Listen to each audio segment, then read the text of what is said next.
I was still standing beside my husband's coffin when my daughter leaned close and whispered, Mom, can we talk about the house before everyone leaves? For a moment, I thought grief had made me hear her wrong. Thomas had been dead less than a week. My hand was still resting on the polished wood of his casket. Rachel lowered her voice. Dad would have wanted me to have it. Brian already brought the papers. Across the room, my son-in-law was watching us. Then my phone vibrated. A message from an unknown number filled the screen. Carol, whatever Rachel asked you to sign today, don't. Thomas knew this might happen. My blood went cold. If you were standing in my place, would you have confronted your daughter right there or stayed silent until you knew the truth? Tell me what you would have done in the comments and let me know where you're watching from and what time it is there. And if stories about family betrayal and finding the courage to protect yourself means something to you, please like and subscribe. I wish I'd known then just how much that warning was about to change my life. My daughter had never spoken to me like that before. To understand why Rachel's question at the funeral cut so deeply, you have to understand who she had been before that day. Rachel wasn't always the kind of daughter who could stand 10 feet from her father's coffin and ask about property. For most of her life, she had been my little girl. Thomas and I bought our house outside Pittsburgh nearly 30 years earlier when Rachel was 9. It was a 2-story brick colonial on a quiet street lined with maples with a narrow front porch and a backyard. Thomas immediately declared was big enough for tomatoes and grandchildren. We were never wealthy. I worked at the public library, eventually becoming a branch manager, and Thomas ran a small home renovation company. He repaired kitchens, finished basements, replaced roofs, and sometimes came home after dark with plaster dust in his hair. Every dollar we had felt earned. The house was no exception. Thomas refinished the hardwood floors himself. He built the shelves in the den. He replaced the kitchen cabinets one winter, because he insisted we could save money if he did the work after finishing jobs for paying customers. Rachel grew up in that house. Her height marks were still penciled inside the pantry door. She had practiced for her driver's test in our driveway. Her prom pictures were taken beneath the maple tree in front. When she graduated from college, we held a barbecue in the backyard, and Thomas spent half the afternoon telling anyone who would listen how proud he was of her. She and her father had always been especially close. That was why the change in her had been so hard for me to admit. Rachel became a real estate agent in her late 20s. She was good at it, confident, organized, warm with clients. She understood neighborhoods and market values in a way that it impressed even Thomas. Then she met Brian Bennett. At first, we liked him. Brian worked in real estate investment and development. He dressed well, spoke carefully, and always seemed to know how to make people feel important. The first Thanksgiving that he spent with us, he brought Thomas an expensive bottle of bourbon and helped me carry every dish to the table without being asked. Thomas later said he's ambitious. At the time, it sounded like praise. Rachel married him 2 years later. When Hannah was born, Thomas became the kind of grandfather who kept photographs in his wallet and showed them to strangers at hardware stores. For years, everything seemed normal. Then about 2 years before Thomas died, something shifted. It started with small questions. One Sunday afternoon, Rachel was helping me clear the dinner table when she glanced toward the backyard and said, Mom, do you realize what houses in this neighborhood are selling for now? I laughed. No, and I'm not sure I want to know. She told me anyway. The number surprised me. Then she asked, almost casually, You and Dad don't still owe much on the mortgage, right? I remember drying my hands on a kitchen towel. Not much, Rachel nodded. That's good, really good. I didn't think anything of it. A few months later, she asked whether Thomas and I had updated our wills. Another time, she wanted to know whose name was listed first on the deed. Then came the suggestions. You two should think about downsizing. You could sell while the market is strong. Wouldn't you rather have a condo where somebody else handles the yard? Each suggestion sounded reasonable by itself. I was in my early 60s. Thomas was getting older. The stairs sometimes made my knees ache. So I interpreted Rachel's questions as concern. Thomas didn't. One evening after Rachel and Brian left, he stood at the kitchen sink staring through the window. She's asking too many questions, he said, about what things that aren't hers yet. I frowned at him. She's our daughter. That doesn't mean our bank account is family trivia. Thomas, he turned toward me. I'm serious, Carol. I remember feeling irritated. I told him he was being suspicious. He told me I was being too trusting. That argument lasted perhaps 5 minutes. Then we made coffee and watched television like we always did. I had no idea how much I would regret dismissing him. At the funeral, those old conversations came rushing back. Rachel stood beside me in a black dress, her eyes swollen from crying, holding that folder against her chest. "Mom," she said softly, "I'm not trying to upset you." I stared at her. "Then why are we talking about my house while your father is lying 10 feet away?" Her face tightened. "Because I'm trying to think about what happens next. What happens next, you can't stay there alone forever. I've been alone for 4 days, Rachel, I know. That's not what I mean." She lowered her voice. "The house is too much for one person. The yard, the repairs, the taxes. You could move somewhere easier. There are beautiful senior communities around here now. Some of them have everything." I could barely believe what I was hearing. Thomas's funeral flowers filled the room around us. Friends from church were standing nearby. Former customers had driven across town to say goodbye. Hannah was sitting with one of her cousins, staring down at her hands. And my daughter was planning where I should live next. "I'm not moving," I said. Rachel exhaled as if I were being unreasonable. "Not today, obviously. Then why do you need me to sign something today?" Her eyes flickered. That tiny hesitation told me more than her words. Across the room, Brian caught her attention. He didn't come over. He only gave her a look. Then he said something quietly when she stepped toward him. I couldn't hear every word, but I heard enough. "We need to handle this today." My stomach tightened. Rachel returned to me. "Mom, Brian already had some paperwork prepared. It doesn't mean you'd have to leave immediately." Prepared when? She froze. I repeated the question. "When did Brian prepare paperwork for my house?" Her grip tightened around the folder. "It's just preliminary." My phone felt suddenly heavy in my hand. I looked again at the warning glowing on the screen. "Carol, whatever Rachel asks you to sign today, don't." Thomas knew this might happen. I had spent my entire marriage trusting Thomas's judgment, even when I teased him for worrying too much. Now he was gone, and somehow a stranger was telling me my husband had anticipated this exact moment. I looked at my daughter. For the first time in my life, I wondered whether I needed to protect myself from her. "No," I said. Rachel blinked. "What? I'm not signing anything. Mom, please. Not today, not tomorrow, not until I understand exactly what this is." Her face changed. It wasn't simple disappointment. It was fear. That frightened me more than anger would have. Carol, a woman from Thomas's church, touched my shoulder asking whether I needed anything. I turned toward her for only a few seconds. When I looked back, Rachel was walking toward Brian. He leaned close to her. Their conversation was tense. Then Brian glanced directly at me. There was no sympathy in his expression anymore, only calculation. Later, after the last prayers were spoken and everyone began leaving, I saw the folder lying briefly on a chair while Rachel helped Hannah with her coat. The top page had shifted halfway out. I could read the heading, Property Transfer Agreement. My name was already typed beneath it. So was Rachel's. That was when I understood something I had been resisting all afternoon. My daughter had not asked for my house because grief had made her impulsive. She and Brian had walked into Thomas's funeral expecting me to give it to them. They had prepared the papers before my husband was even buried. And somewhere before he died, Thomas had known enough to be afraid they might try Mom. Thomas had been trying to warn me. By the time I pulled into my driveway that evening, the sky over Pittsburgh had turned the dull gray blue that comes just before night. For nearly 30 years, arriving home had meant something simple. Thomas would be there. Maybe he would be in the garage wiping sawdust from his hands. Maybe he would be sitting at the kitchen table with a mug of coffee he had forgotten to finish. Sometimes I would hear the television before I even opened the door. That night, there was nothing. I sat in my car for almost 10 minutes. The porch light was on because I had left it on that morning. Thomas used to tease me about that. "Carol, we're not lighting the runway at Pittsburgh International." I could almost hear his voice. Then I remembered the coffin, and the silence became unbearable. I finally forced myself out of the car. Inside the house still looked like a place where two people lived. Thomas's brown work jacket hung on the peg beside the garage door. His boots were underneath it, one slightly tilted against the other. On the kitchen counter sat his favorite ceramic mug, the dark green one Hannah had given him for Christmas 3 years earlier.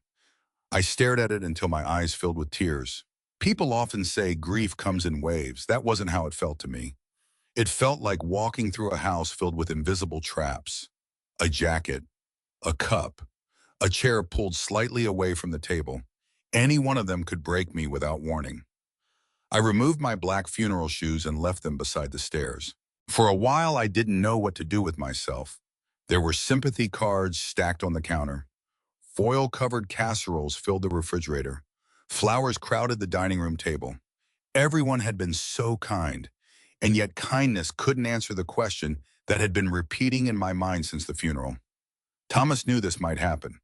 Those words from the anonymous message would not leave me alone. How could Thomas possibly have known Rachel would ask me for the house? I took my phone from my purse and reread the warning. Carol, whatever Rachel asked you to sign today, don't. Thomas knew this might happen. I had received no other message from the number. Part of me wanted to call immediately. Another part was afraid of what I might learn. Instead, I walked toward Thomas's office. It was a small room at the back of the house overlooking the yard. Hung had claimed it years earlier when his business began requiring more paperwork. The room smelled faintly of paper coffee and the cedar aftershave he had worn for most of our marriage. His reading glasses were still folded beside the keyboard. That nearly sent me back out of the room. I sat in his chair instead. And then I began remembering things, small things, things that had seemed meaningless when Thomas was alive. About 3 months before his death, he had changed the password on his computer. That was unusual. Thomas and I had never been secretive about passwords. One evening I had needed to print a receipt and asked him why the old password no longer worked. Just updating things, he had said. I teased him. What are you hiding, a second wife? He didn't laugh as much as I expected. Nothing like that. Then he logged in for me himself. I had forgotten about the incident almost immediately. Now it felt different. A few weeks later, I had walked past his office late at night and found him placing documents into the locking file cabinet near his desk. You're still working, I had asked. He turned too quickly. Just cleaning things up. At midnight, he sighed. Go to bed, Carol. I'll be there soon. Thomas had never been a nervous man. Careful, yes. Suspicious sometimes, but not nervous. Yet during those last months, I had caught him staring at his phone with a tight expression more than once. He also began speaking with Michael Turner more often. Michael had been our attorney for years and one of Thomas's closest friends. At the time, I assumed the calls were related to estate planning. We were getting older. It seemed sensible. Then another memory came back so clearly I could almost see the dinner plate in front of me. We had been eating meatloaf at the kitchen table when Thomas suddenly asked, You'd never sign something Rachel put in front of you without reading it, would you? I had laughed. What kind of question is that? I'm serious. Of course I read things before I signed them. Even if she said it was urgent, I remember putting down my fork. Thomas, what is this about? He shook his head. Nothing yet. Nothing yet. He reached for his water. Just promise me. I was annoyed. She's our daughter, not some stranger selling us a timeshare. That isn't what I asked. So I promised. Then I accused him of becoming paranoid in retirement. He gave me that quiet, stubborn look of his. I wished now that I had asked more questions. There had been another conversation, maybe 2 weeks before he died. We were getting ready for bed. Thomas stood at his dresser, putting his watch into the wooden box he had used for years. Without looking at me, he said, If something ever happens to me, don't make any financial decisions until you talk to Michael. I remember feeling a little irritated. Why do you keep talking like you're about to disappear? I'm not. Then stop worrying me. He came over and kissed my forehead. I just want to know you'll be careful. I will. Promise. I promise. That had been the end of it. At least I thought it had. Now I sat alone in his office, realizing my husband had not been casually worrying about the future. He had been trying to tell me something without telling me everything. My phone vibrated on the desk. I jumped. Same unknown number. The new message was short. Bottom drawer of Thomas's desk. Remove it completely. There's a blue folder behind it. My hands went cold. I typed back immediately. Who are you? No response came. I stared at the bottom drawer. Every instinct told me to call Michael first, but another part of me needed to know. I knelt beside the desk and pulled the drawer open. Inside were ordinary things, old invoices, printer paper envelopes, warranty manuals. I pulled her. The drawer stopped. For a moment, I thought the message was wrong. Then I found the small release tabs on either side. I pressed them. The drawer slid completely free. Behind it, in the narrow, empty space between the drawer and the back panel, something blue was wedged upright. A folder. My heartbeat became so loud I could hear it. I pulled the folder out and placed it on Thomas's desk. There was nothing written on the cover. I opened it. The first pages were copies of emails involving Brian's investment company. The next document was a financing proposal. I recognized Brian's company name at the top. The requested loan amount was large enough to make me sit back in Thomas's chair. Then I reached the section marked collateral.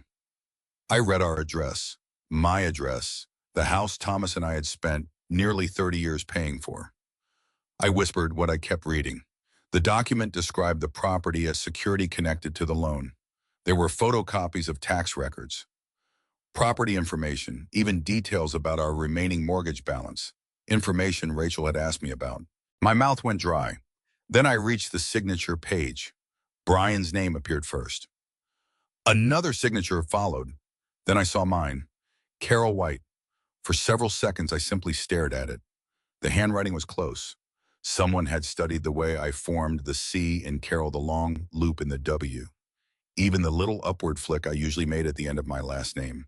But whoever had written it had made one mistake. For 25 years, I had connected the R and O in Carol without lifting my pen. This signature didn't. I touched the paper with the tip of my finger.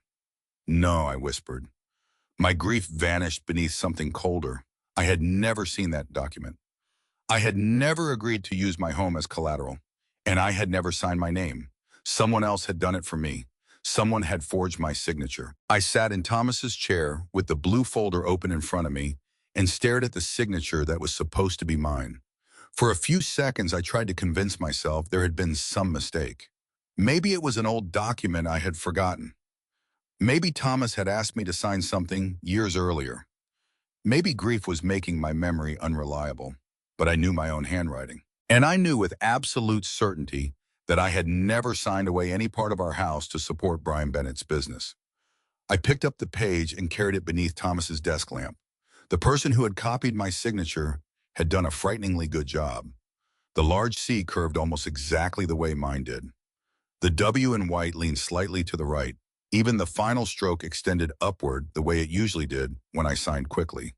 Someone had practiced. That thought frightened me more than if the forgery had been sloppy. Whoever had done this had expected it to pass. I turned back to the earlier pages. The financing proposal requested several $100,000 for one of Brian's real estate ventures. I didn't understand every financial term, but I understood enough. Our house had been listed as collateral. Not Brian and Rachel's house. Ours. The home Thomas and I had spent almost 30 years paying for. I began checking the supporting documents. There was a copy of our property tax assessment, a record showing the approximate remaining balance on our mortgage. Thomas's business information, even my date of birth. I stopped there. Those weren't things a stranger could easily guess. Someone had access to our private information. Someone close to us. And suddenly all of Rachel's questions over the previous 2 years sounded different in my memory. How much did you still owe? Whose name was on the deed? Had we refinanced recently? Did we keep important paperwork in the house? I felt sick. No, I whispered into the empty office. Rachel wouldn't, but I didn't know that anymore. That was the most painful part. I took out my phone and found Michael Turner's number. It was almost 8 in the evening. I hesitated only once before calling. Michael answered on the 4th ring. Carol. The concern in his voice nearly made me cry. I'm sorry it's so late. You never need to apologize. Are you all right? No. There was a pause. What happened? I looked down at the signature again. I found something in Thomas's office. What kind of something? A folder. Blue, hidden behind one of his desk drawers. Michael became completely silent. That silence told me he knew something. Michael, are you alone? Yes. Is Rachel there? Brian, good. Don't call either of them. My heart began pounding harder. You know about this folder. I know Thomas was keeping records. Records of what? Carol, I think I should come over. 25 minutes later, Michael's headlights swept across my living room wall. I let him in through the front door. He was still wearing the dark suit from Thomas's funeral, though he had removed his tie. He looked exhausted. For a moment, neither of us spoke. Then he hugged me. "I'm sorry," he said quietly. "You shouldn't have to deal with this tonight." "What is happening, Michael?" He looked toward Thomas's office. "Show me." I placed the blue folder on the desk. Michael put on his reading glasses and began going through it page by page. He didn't look surprised. That frightened me. When he reached the signature page, he stopped. "This isn't yours." "No." "You're certain?" "Absolutely." Michael studied it closely. Then he placed the paper down very carefully. "Do not write on this. Don't make notes on it. Don't scan it. And don't send photographs of it to anyone." Why? Because for now, we preserve exactly what Thomas preserved. The way he said Thomas's name made my throat tighten. I sat across from him. "Tell me what he knew." Michael removed his glasses. "About 6 weeks ago, Thomas came to my office." 6 weeks. I remembered that day. Thomas had told me he was meeting a supplier. He was worried about Brian, Michael continued. Worried how he believed Brian was under serious financial pressure. I thought about Brian's expensive car, his tailored jackets, the beautiful house he and Rachel owned. He never looked like he was struggling. Michael gave me a sad look. People in financial trouble often work very hard to make sure nobody can see it. He explained that Thomas had started hearing strange things through contacts in the construction and real estate community. Brian had approached lenders and private investors about funding new developments. That alone wasn't unusual. What concerned Thomas was how Brian described his connection to White Home renovations. He made it sound as though Thomas's business was backing some of his projects, Michael said. I stared at him, but Thomas never invested in Brian's company. I know. He didn't even like Brian's business model. I know that too. Michael turned several pages. Thomas believed Brian was using his reputation to make himself appear more financially secure. Anger began pushing through my grief. Thomas had spent more than 30 years building that reputation. He had survived recessions, unreliable subcontractors, late-paying customers, and winters when construction work slowed almost to nothing. His name mattered to him. Did Thomas confront him? Yes. That surprised me. When a little over 2 months ago, Thomas had never told me. Michael explained that Thomas had asked Brian directly whether he was using company documents or implying White Home renovations supported his investments. Brian denied doing anything improper. Thomas didn't believe him, so he started checking. Michael said, "That's why he was locking papers away." Yes, and changing passwords. Probably. I looked toward Thomas's empty chair. I felt betrayed by the secrets, but I also understood why he had kept them. He had been trying to protect me from something he hadn't fully understood yet. Michael turned to the financing proposal. This is one of the deals Thomas was concerned about. Did the loan go through? That was the question I had been terrified to ask. Michael reread several sections. I don't believe this particular transaction was completed. I released a breath I hadn't realized I was holding. You're sure? I'm not going to promise that until I verify it. But Thomas told me he had refused to confirm authorization involving your property. My eyes filled. So the house is safe for tonight, yes. And tomorrow morning we'll verify everything properly. I nodded slowly. Then another question came. Who forged my name? Michael looked at me for a long moment. I don't know. Brian, I don't know. Rachel, I don't know that either. Hearing my daughter's name hurt worse than seeing the forged signature. She was asking about the mortgage, I said. The deed, the value of the house, I know. My head snapped up. How Thomas told me. I pressed my fingers into my mouth. What else did he tell you? Michael leaned back. He was afraid Brian needed money badly enough to start crossing lines. And Rachel, his expression changed. That answer clearly wasn't simple. Thomas loved Rachel, he said. That isn't what I asked. No, I forced myself to continue. Did he think she was involved? Michael looked down at the folder. He didn't know. Those 3 words landed like stones. He believed there were 2 possibilities, Michael continued. Either Rachel knew more about Brian's financial problems than she was admitting, or Brian was using her access to you and Thomas without telling her everything. I remembered Rachel standing at the funeral. The folder. Brian watching from across the room. We need to handle this today. Thomas didn't want to accuse his own daughter without proof, Michael said. He was trying to find out whether Rachel was part of the problem. He paused, or whether she was another person Brian was using. I looked again at the false signature bearing my name. Until that night, I had thought Thomas's death was the disaster that had torn my family apart. Now I understood something far more frightening. The fracture had started long before his heart stopped. Thomas had seen it. He had begun collecting evidence. And while I was worrying about funeral flowers and sympathy cards, I had no idea that before my husband died, he had already started quietly investigating the man our daughter had married. Rachel came back looking for Dad's papers. Rachel came back the next morning just after 9. I had barely slept. Every time I closed my eyes, I saw the forged signature at the bottom of that loan document. Then I heard Michael's voice telling me Thomas had been investigating Brian before he died. By sunrise, grief and fear had become tangled together so tightly, I could no longer tell where one ended and the other began. Michael had taken photographs of the documents for his legal file, but the original blue folder was still in my house. At his insistence, I had locked it inside the small fireproof safe Thomas kept in the bedroom closet. Until we know exactly what we're dealing with, Michael had told me act as though you know nothing. That instruction felt almost impossible when I opened the front door and saw my daughter standing there. Rachel held 2 paper coffee cups and a brown bakery bag. "Morning, Mom." Her voice was gentle. Too gentle. "What are you doing here?" She lifted the cup slightly. "I brought coffee and those cinnamon rolls you like." Under any other circumstances, I might have smiled. Instead, I looked past her toward the driveway. Brian wasn't there. Rachel noticed. "He's at work." I stepped aside. She entered the house and immediately looked around as though checking whether anyone else was present. That small movement did not escape me. "You okay?" she asked. "No," her face softened. "I know. I wanted to tell her she didn't know anything about how I felt. I had buried my husband the day before. I had discovered someone had forged my name, and now I was wondering whether my own child had helped do it. But I remembered Michael's warning, so I said nothing." Rachel followed me into the kitchen and placed the coffee on the table.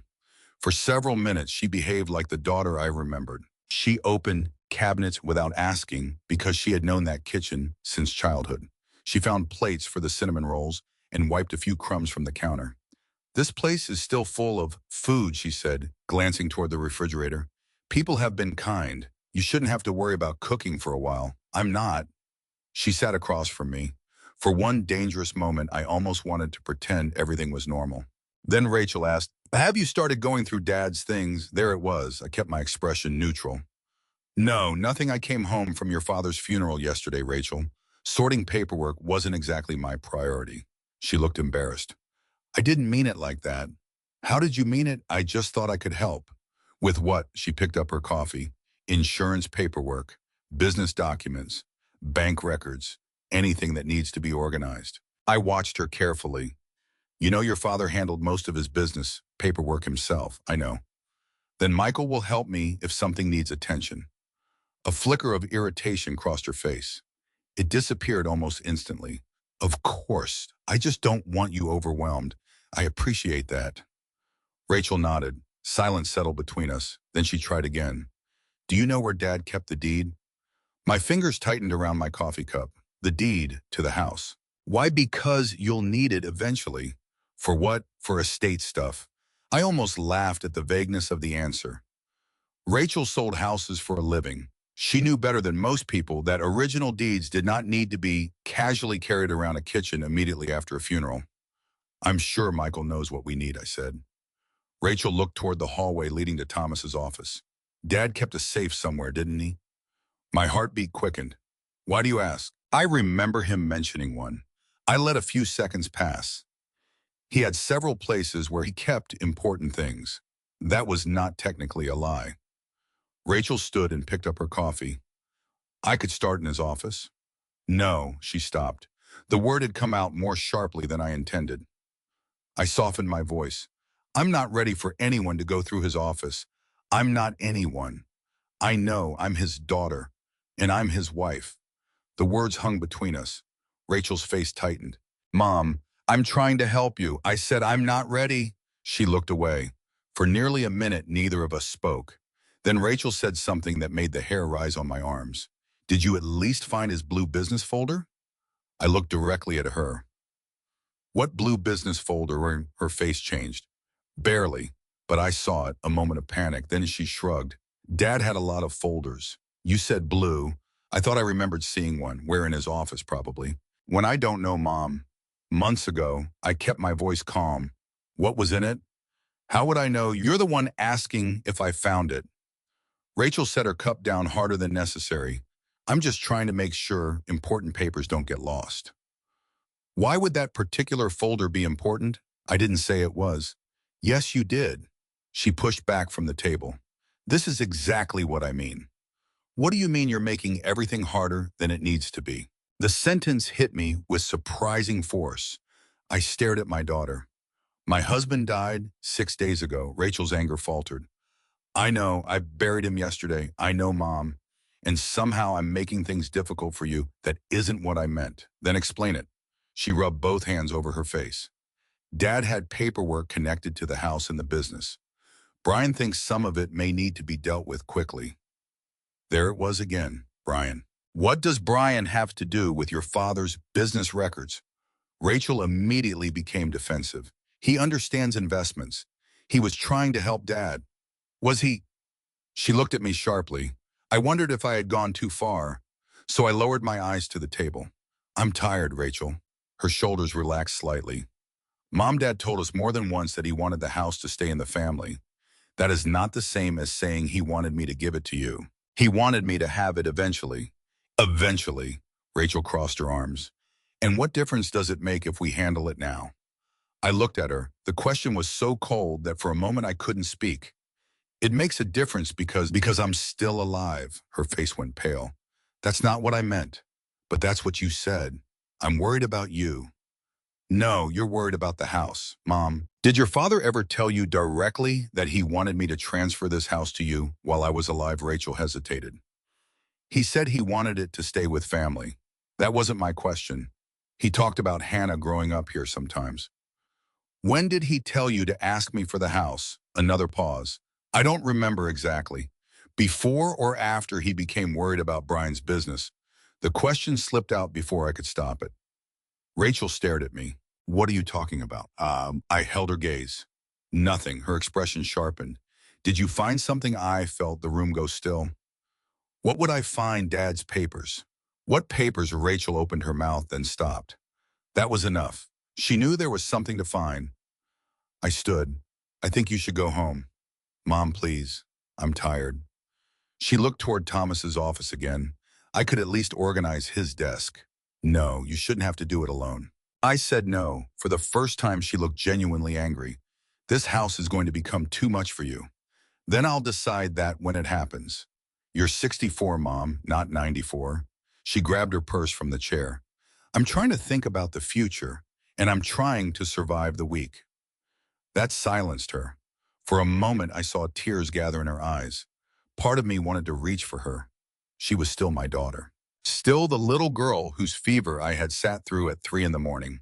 Still the young woman Thomas had walked down the aisle. But then I remembered my forged signature. Rachel turned toward the door. Before leaving, she said quietly, Dad always wanted us to take care of each other. Yes, I said, he did. She left without answering. I watched her car disappear down the street. Then I locked the front door. Something told me to check Thomas's office. The moment I stepped inside, I knew something was wrong. The room looked almost the same, almost. But the bottom desk drawer was not fully closed. I always pushed drawers shut. One stack of invoices had been moved to the other side of the desk, and the cabinet beneath the bookshelf was slightly open. My stomach tightened. I walked over and pulled out the bottom desk drawer. The papers inside had been disturbed. Someone had searched through them. I checked the filing cabinet. Several folders were out of order. Then I looked at the narrow space behind the bottom drawer where the blue folder had been hidden. Empty. Of course it was. The folder was safely locked upstairs. But Rachel didn't know that. I stood there staring at the disturbed papers, remembering how she had offered to make coffee while I had gone upstairs to change after spilling some on my sleeve earlier that morning. I had been gone less than 5 minutes. 5 minutes was enough. Rachel hadn't come to my house only to bring coffee and cinnamon rolls. She hadn't come only to comfort her widowed mother. She had come looking for something, and now I knew exactly what it was. The blue folder, the stranger who sent the warning. I stood in Thomas's office for a long time after Rachel left, staring at the empty space behind the bottom drawer. There was no longer any reasonable explanation I could give myself. Rachel had known about the blue folder. She had asked for it directly. And while I was upstairs for a few minutes, someone had searched Thomas's desk. I wanted to call her immediately. I wanted to demand the truth. But Michael's warning came back to me. Don't confront anyone until we know what Thomas knew. So instead, I closed the drawer, walked into the kitchen, and picked up my phone. The anonymous number was still there. 2 messages, one from the funeral, one telling me where to find the folder. I typed slowly. Who are you? This time I added another line. If Thomas trusted you enough to involve you in this, then I deserve to know your name. I pressed send. Nothing happened for several minutes. Then the 3 small dots appeared. The reply came. My name is James Walker. I worked with Thomas. I'm sorry I couldn't tell you sooner. I knew the name immediately. James had worked with Thomas for more than 20 years. He wasn't simply an employee. He had been the site manager on many of Thomas's biggest renovation projects, the man Thomas called. Whenever a contractor failed to show up or a customer changed plans halfway through a job, James had eaten at our Thanksgiving table twice when his own family was out of state. He had attended Rachel's wedding. He had carried Thomas's casket 2 days earlier. I called him. He answered immediately. Carol, why are you sending me secret messages? His voice was quiet. Because Thomas asked me to. My knees weakened. I sat down at the kitchen table. When a few weeks before he died, why, there was a pause. I think we should talk in person. Normally I might have refused. After everything I had discovered, I no longer wanted another mystery. Where there's a diner off Route 19, Miller's, public place, lots of people around. I know it. I can be there in half an hour. I looked at Thomas's empty chair across from me. I'll meet you. The diner was the kind of place Thomas loved. Red vinyl booths, bottomless coffee, handwritten pie specials on a board near the register. James was already sitting in a booth at the back when I arrived. He stood when he saw me. He looked older than I remembered from the funeral. His hair had more gray in it, and his broad shoulders seemed bowed by exhaustion. Carol, I sat across from him. A waitress poured coffee for both of us. Neither of us touched it. James clasped his hands on the table. I'm sorry. For what? For putting another problem on you right after Thomas died. You didn't put it there. He looked down. No, Brian did. Hearing Brian's name spoken so directly made my stomach tighten. You knew some of it. How much? James took a slow breath. About 2 months ago, Thomas asked me if I'd heard Brian talking about white home renovations to anyone. What did you say? I told him yes. I leaned forward. James explained that several people in Pittsburgh's construction and real estate circles knew both Thomas and Brian. That wasn't unusual. Thomas had built homes or renovated businesses and worked with dozens of contractors over the years. Brian, meanwhile, was constantly looking for investors. One of our suppliers asked me when Thomas had started backing apartment developments, James said. My skin went cold. What? That's exactly what I said. The supplier had apparently heard Brian describe one of his projects as having family construction backing and suggest that Thomas's company would support renovation work if needed. James thought the man had misunderstood. Thomas didn't. He started making calls, James said. Quietly. That sounded exactly like my husband. Thomas rarely accused anyone before he had facts. What did he find? Brian had been using Thomas's name more than Thomas was comfortable with. Using it how? Sometimes directly, sometimes just implying things. James explained that Brian had presented himself to certain lenders and investors as though his connection to Thomas gave him access to reliable contractors, property expertise, and financial support. He was making himself look safer than he was, James said. The same words Michael had used. How bad were things financially? James glanced toward the window. Bad. I swallowed. How bad? I don't know the exact number. But you know something. He nodded. Brian had 2 projects go wrong within a year. One was a small apartment conversion that went over budget after structural problems were discovered. Another involved several houses Brian planned to renovate and resell. The market shifted. Costs increased. At least 2 private investors wanted their money back. Thomas heard Brian was borrowing to cover earlier borrowing, James said. I had spent decades married to a businessman. I knew enough to understand what that meant. How much Thomas believed Brian needed several $100,000 quickly. The figure matched the financing proposal in the blue folder. My hands went cold around the coffee mug. In the house, James met my eyes. Thomas believed Brian had started looking at your house as the easiest source of equity. I felt physically sick. My home. I know. How could he think he could use my house? I don't know what Brian thought he could get away with. Rachel was asking about the mortgage. James's expression changed. I know. I stared at him. Thomas told you, yes. The betrayal pierced deeper each time someone confirmed that Thomas had noticed things I had dismissed. Did he think Rachel was helping Brian? He didn't know. That's what Michael said. James nodded slowly. Thomas didn't want to believe it. My eyes filled with tears. Neither did I. James reached into his jacket and placed an old folded piece of paper on the table. I wrote this down because, yes, I didn't trust myself to remember his exact instructions. I unfolded it. The handwriting was James's. If anything happens to me and Rachel or Brian starts pushing Carol about the house, warn her before she signs anything. My vision blurred. When did he tell you this? About 3 weeks before he died. Did Thomas think someone was going to hurt him? The question came out before I could stop it. James immediately shook his head. No. Carol, absolutely not. I released a breath. Then why say if something happens to me? Because he knew his age. He knew his heart wasn't perfect. And he was trying to make sure you weren't left unprotected if he wasn't around to finish this.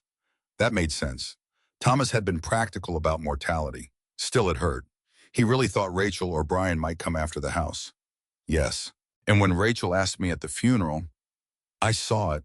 My eyes snapped up. You were there. I was standing near the back after we carried the casket inside. I saw Rachel pull you aside. Then I saw Brian hand her that folder. The memory returned instantly. Rachel holding the papers against her black dress. Brian watching. I didn't know what was in it, James said, but I knew Thomas's instruction, so you sent the message. Yes. Why didn't you simply walk over? Because I didn't know whether Rachel was involved, and I didn't want Brian to know Thomas had left someone watching. That word unsettled me. Watching, not you. Them. James leaned forward. Thomas was gathering evidence, Carol. He believed that if Brian knew how much he had discovered, documents might disappear. I thought about Rachel searching the office. Maybe some already had. What else did Thomas find? James looked uncomfortable. I don't know everything. Michael probably knows more about the paperwork. But you know why Brian is desperate. Yes. How long does he have? James hesitated. Thomas believed one of Brian's major obligations was coming due within weeks. My heart beat faster. How many weeks? Maybe 3. Possibly less now. 3 weeks. Rachel had used almost those exact words at the funeral without explaining why everything suddenly needed to happen. James continued. Thomas thought Brian had run out of normal options, and my house was the next one. He nodded. I looked out through the diner window at cars moving along the wet Pennsylvania road. For nearly 30 years, I had thought of my home as a place of birthdays, Christmas mornings, scraped knees, family dinners, and quiet evenings beside my husband. Brian apparently saw something entirely different. Equity, money, a way out. Then James said something that changed the shape of the whole threat. Carol, Thomas wasn't afraid Brian might ask you for help someday. I turned back toward him. He was afraid Brian had reached the point where asking wasn't enough. The waitress passed our booth again. Neither of us spoke until she was gone. James lowered his voice. Whatever happens next, don't let anyone convince you this is just about keeping the family together. I thought of Rachel standing beside Thomas's coffin, the prepared transfer papers, the urgency, the fear on her face when I refused. For the first time, I understood why they had needed my signature so quickly. Brian wasn't making plans for some distant inheritance. He was running out of time, and Thomas had discovered that before he died. My daughter finally told me the truth about the debt. I waited until the next afternoon before calling Rachel. By then, I had spoken with Michael again and told him everything James had said at the diner. Michael's advice was simple. If you talk to Rachel, talk to her alone. So when she answered, I didn't ask how she was doing. Can you come over? There was a pause. Now, yes, Brian can drive me, No, another pause.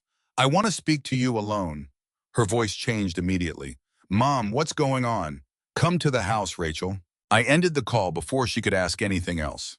Then I took the blue folder from the safe. For 20 minutes, I sat at the kitchen table staring at it. I remembered Rachel at 6 years old falling asleep against my shoulder during thunderstorms. I remembered teaching her how to make pancakes. I remembered Thomas crying when she graduated from college because he thought nobody had seen him wipe his eyes. A mother carries every version of her child at once. That was what made what I was about to do so painful. When Rachel arrived, she looked nervous before she even stepped inside. Where's Brian? I asked. At work. You're sure? Her eyebrows pulled together. Yes, I locked the door behind her. She noticed. Mom, you're scaring me. Sit down. We went to the kitchen. I had deliberately cleared the table except for one thing, the blue folder. Rachel stopped walking. The color drained from her face. For several seconds, she didn't speak. Then she whispered, you found it, not, what is that? Not, what did you find? You found it? I pulled out the chair across from me. Sit. Rachel lowered herself into it. Her eyes stayed on the folder. Why were you looking for this? Yesterday, I wasn't. Don't. She looked up. Don't what? Don't lie to me again. Her mouth opened. I slid the financing document across the table. She stared at the first page. Then I turned it to the signature page. This is supposed to be my signature. Rachel looked down. Her expression shifted from fear to confusion. Would I never sign this? She looked closer. I watched her face carefully. Rachel, I didn't know about this. Look at me. She did. Did you forge my signature? Her eyes widened. No, did Brian? I don't know. That answer is not good enough. Mom, I swear to you, I never saw this version of the document. This version, she closed her eyes. That was when I knew the truth was finally beginning to come out. What version did you see? Rachel stood abruptly and walked toward the kitchen window. Brian said there were financing options. For what? She didn't answer. Rachel. Her shoulders began trembling. His projects. What projects? She turned around. Her eyes were already wet. Things have been bad. How bad? She wiped her cheek angrily. I didn't want you and Dad to know. Thomas did know. That stopped her. What your father knew, Brian was in trouble. Rachel stared at me. How much did he know enough to start protecting us? I pushed the folder toward her. Now you tell me the rest. She sat again. For several moments, the only sound in the kitchen was the refrigerator humming behind us. Then Rachel said, the first project was an apartment building in Carnegie. I said nothing. She continued. Brian and two investors had purchased an older building they planned to renovate into upscale rental units. The numbers looked good at first. Then the contractors opened several walls. There were electrical problems, water damage, structural repairs. Every month brought another expense. They went way over budget, Rachel said. How much? I don't know the final amount. Yes, you do. She looked down. Over 200,000. I felt my stomach tighten. And the second project, 3 houses in the South Hills. Brian had planned to renovate and resell them quickly. But one sat on the market. Another needed more work than expected. Financing costs kept growing. And then he borrowed more, I said. Rachel nodded. From the bank, some, and private investors. How many? I don't know. Rachel, 4, maybe 5. I leaned back. The size of the mess was beginning to take shape. Where did your savings go? Her lower lip trembled. Into the projects, all of it almost. And your house? She didn't answer. I already knew. You borrowed against it. Rachel nodded. How much equity is left? Not much. I looked at my daughter and barely recognized her. She was 38 years old, successful in her own career, educated, smart, and she looked like a terrified child. How long has this been happening? About 18 months. 18 months? We kept thinking the next sale would fix it. We, Brian. No. You said we. She looked away. I believed him. That isn't the same as answering me. Rachel pressed her palms against the table. He kept saying we just needed time. That once one project closed, everything would settle down. And when it didn't, he borrowed more. My heart hurt for her. But beneath that hurt was anger. You came into this kitchen and asked me about my mortgage. She covered her face. I know. You asked whose name was on the deed. I know. You asked what the house was worth. Tears slipped between her fingers. I know. Why Rachel finally looked at me. Because Brian said your house could solve the problem. There it was. I felt strangely calm. How he said you and Dad had so much equity sitting here unused. Unused. I'm telling you what he said. And what did you say? At first, I told him no. At first, Rachel closed her eyes. He said Dad would never let us lose everything. That is not the same as giving him our house. I know that now. Didn't you know it then? I was scared. Her voice broke. She stood again. We could lose our home, Mom. Brian's company could collapse. There are people demanding money. I kept thinking about Hannah. Where would we go? What would happen to her? And your solution was to put me in that position instead. No. You asked me for my house at your father's funeral. Rachel began crying openly. I know how awful that looks. It doesn't look awful. It was awful. I know. Do you? She wiped her face. Brian said there wouldn't be another chance. What does that mean? He said once the estate process started, everything would become complicated. He thought if you agreed immediately, we could move faster. My skin crawled at the coldness of it. Thomas wasn't even buried, and Brian had been calculating timelines. I pointed toward the documents. How did he get the information in this folder? Rachel's face tightened. What information are property records, mortgage balance, tax information? She said nothing. I waited. Finally, she whispered, I gave him copies. My chest tightened. Copies of what? The deed? I stared at her. What else? Property tax statements. What else? Some documents Dad kept in his office. You went into his files months ago without asking. Rachel looked ashamed. Yes. I felt tears burning behind my eyes. Why Brian said he needed to understand what options existed before talking to Dad. And did you give him information about me? I gave him what I had. My birthday, I don't remember. My full legal name, Mom. My financial information. I didn't think he was going to forge anything. The words rang through the kitchen. We both went silent. Rachel covered her mouth. I spoke very quietly. So you understand now what happened. Her face collapsed. I didn't know about the signature. Do you expect me to believe that? Yes. Why? Because it's true. She reached toward me, but I pulled my hand away. Rachel began sobbing. I thought he was preparing possibilities. I thought eventually Dad would help us. Your father told him no. Her head snapped up. What? Thomas confronted Brian when before he died. Rachel looked genuinely stunned. For the first time that afternoon, I believed her surprise. He never told me. Maybe Brian didn't want you to know. She sat motionless. Then I asked the question James had prepared me for. How much time do you have? Rachel stared at the table. What do you mean? You know exactly what I mean. She swallowed. One of the private loans comes due soon. How soon? No answer. Rachel. Her voice was barely audible. 17 days. The number hit me harder than I expected. 17 days, not months, not someday, less than 3 weeks. What happens then?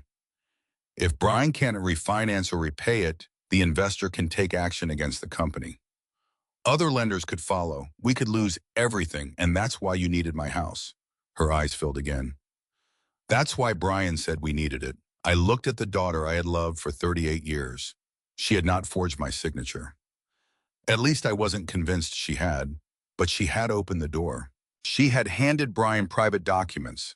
She had helped him look at my home not as the place where her father had raised her, but as an asset that could be converted into cash. And then when Thomas died, she had walked into his funeral carrying papers intended to finish the job. I'm sorry, Rachel whispered. I looked toward the kitchen window. Outside, Thomas's maple tree moved gently in the wind. Sorry suddenly felt like such a small word. Rachel, I said, you didn't just give Brian paperwork. She looked at me. You gave him access to us. Her face crumpled. And for the first time since the funeral, I saw something in my daughter that looked less like greed and more like terror. But fear did not erase what she had done. And whatever Brian was hiding, I was beginning to understand that Rachel had helped him get much closer to my life than Thomas ever wanted him to be. Thomas left me something more important than money. Michael called me the following morning. Carol, can you come to my office? Something in his voice made me sit straighter. Is something wrong? I found something Thomas wanted you to have. My hand tightened around the phone. What I'd rather show you in person. An hour later, I was sitting in Michael Turner's office downtown, surrounded by dark wooden shelves, law books, and framed photographs I had seen many times before. Thomas had sat in that same room countless times. The thought made my chest ache. Michael closed the door and placed a thick estate file on the desk between us. I've reviewed Thomas's will again, he said. Again, I wanted to make certain there wasn't anything I overlooked when we prepared for probate. I swallowed. Did he change it? Not in the way you're probably thinking. He opened the file. Thomas's will is straightforward. You inherit the bulk of his estate. His interest in the house passes entirely to you. His remaining business assets are handled according to the instructions we already discussed. And Rachel, she remains the future beneficiary after you. I stared at him. He didn't cut her out, no. After everything I had discovered, I had wondered. Part of me had expected Thomas to have secretly removed Rachel once he began suspecting Brian. He still wanted her protected, Michael said. That sounds like Thomas. Michael nodded. Which brings us to this. He removed a cream-colored envelope from the back of the file. My name was written across the front. Carol, Thomas's handwriting. I stopped breathing for a moment. When did he give you that? About 5 weeks before he died. I reached toward it, then hesitated. Why didn't you give it to me before? Because Thomas left specific instructions. Michael turned over a separate sheet. He said this letter was only to be given to you if anyone pressured you about the house, challenged your control of the property, or tried to involve your assets in a financial transaction after his death. My eyes filled immediately. He knew. He suspected. I touched the envelope. My fingers trembled. Michael stood. I'll give you some privacy. No, he paused. Please stay. I didn't want to read Thomas's words alone. Michael sat again. I opened the envelope carefully. Inside were 3 handwritten pages. Thomas's handwriting had never been elegant. His letters leaned unevenly, and he always pressed too hard with a pen. Seeing it now felt more intimate than seeing his photograph. I began reading. Carol, if Michael is giving you this, then something I hoped would never happen has probably happened. I stopped. Tears blurred the page. I wiped them away and continued. First, I need you to know that none of this is your fault. You trust people because you love them. That has always been one of the best things about you. But there are times when trust needs a locked door behind it. I covered my mouth. Michael looked away, giving me what privacy he could from across the desk. Thomas continued, I have become increasingly worried about Brian's business problems and about the pressure he is putting on Rachel. I do not know how much she understands. That sentence mattered. Thomas had not assumed the worst about our daughter. He had left room for doubt, for hope. I kept reading. Rachel is our daughter. I love her. I know you do too. But loving her does not mean you should give up your security because she is frightened. The house is yours, Carol, not Rachel's, not Brian's, not anyone's future inheritance. While you are still living your life, I had to stop again. I thought about how many times women my age were told something similar in softer language. You don't need such a big house. Why hold on to all that equity? Your children will get it eventually, as though surviving your spouse somehow turned your life into an estate waiting to be distributed. Thomas had understood that danger before I had. I continued, you spent nearly 40 years building this life with me. You worked, you saved. You went without things so we could make more mortgage payments when business was slow. You raised our daughter here. You cared for your mother here during her last year. Do not let anyone make you feel selfish for protecting what you helped build. My tears fell onto the paper. I could hear Thomas saying every word. Then I reached a line that made me sit very still. Love is not the same thing as surrender. I read it twice, then a third time. Thomas had always been better at boundaries than I was. If someone asked me for $10, I often gave 20. If Rachel had trouble, my first instinct had always been to fix it. Thomas's instinct was different. He helped people, but he wanted them to stand afterward. Further down, the letter became more specific. If Brian asked for money, do not give it to him without Michael reviewing everything. If Rachel asks you to transfer the house, do not sign. If either of them tells you there is an emergency, remember that their emergency does not automatically become yours. In general, Rachel had done exactly what he feared. Then came the sentence that hurt most. I hope I am wrong about all of this. I hope you read this someday and laugh at an old man who worried too much. I closed my eyes. Oh, Thomas. But he had not worried too much. If anything, he had underestimated how quickly the pressure would begin. I finished the letter. Protect yourself first. Then when you understand the truth, decide what kind of help you can give without destroying your own safety. You are allowed to say no, Carol, even to people you love, especially when saying yes would cost you the life we spent decades building. I folded the pages with shaking hands. For several minutes, I could not speak. Michael finally said, "There's more." I looked up. He reached into the estate file and pulled out another packet. Thomas attached this to the letter. Inside was a handwritten list of names, dates, lenders, project addresses, and transaction references. Thomas had been creating a map, a trail. Some entries I recognized from the blue folder. Others were completely unfamiliar. What is all this transactions Thomas wanted reviewed? Michael pointed to several entries. He was trying to determine how often Brian used White Home renovations directly or indirectly when seeking financing.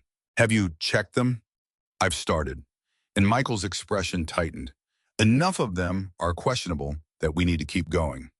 He turned to one page. A date had been circled in red, 4 days before Thomas died.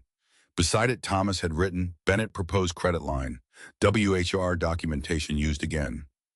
I stared at it. What does that mean? Brian appears to have approached a lender about opening a line of credit connected to one of his companies. What does that have to do with Thomas? The preliminary file included business documents from White Home renovations. My stomach dropped, but Thomas had already told him to stop. Yes, and Brian did it anyway. That appears to be the case. I leaned back in the chair. For days, I had been trying to believe Brian was simply desperate. A frightened businessman making increasingly bad decisions. But this was different. Thomas had confronted him. He had drawn a line. Brian had crossed it anyway. Michael gathered the papers. We still need to verify exactly what was submitted and whether any credit was extended. I barely heard him. I was looking at Thomas's letter again. You are allowed to say no. Those words did something unexpected to me. Since Thomas's death, I had felt helpless. A widow, a mother caught between grief and betrayal, a woman reacting to choices other people had already made. But sitting in Michael's office, something changed. Thomas had not left me instructions because he thought I was weak. He had left them because he knew I might need permission to trust my own judgment. And suddenly I did. I folded his letter and placed it back inside the envelope. I'm not giving them the house, I said. Michael met my eyes. I think Thomas would be relieved to hear that. I'm not giving Brian money either. Good. But I want to know everything. You will. Every document, every loan, every time he used Thomas's company. Michael nodded. We'll follow the trail. I looked again at the date circled in red. 4 days before my husband died, Brian had apparently tried once more to use Thomas's business reputation to obtain money, even after Thomas had told him to stop. That meant Brian hadn't simply made one frightened mistake. He had made a choice, and he had kept making it. As I walked out of Michael's office, carrying Thomas's letter against my chest, I understood that my husband had left me something far more valuable than a house. He had left me the courage to protect it. Brian stopped pretending. Brian came to my house 2 days later. He didn't call first. I was standing at the kitchen counter opening another sympathy card when the doorbell rang. For one foolish second, I thought it might be a neighbor bringing another casserole. Then I looked through the front window. Brian stood on my porch, alone. He wore a dark navy coat over a white dress shirt, the kind of outfit that made him look as though he had just left a meeting with a banker. I didn't open the door immediately. Michael had told me not to meet with Brian alone if I could avoid it. But I also knew I couldn't spend the rest of my life hiding inside my own house. Before opening the door, I took out my phone. Michael had suggested that if Brian pressured me again, I should preserve what was said. I turned on the voice recorder and placed the phone face down on the side table. Then I opened the door. Carol. His voice was warm, almost apologetic. What do you want, Brian? He glanced toward the street. Can I come in? I'd rather you tell me from there. His jaw tightened slightly. I'm not here to fight. Neither am I. I just want to clear the air. I stared at him. The expression on his face was practiced concern.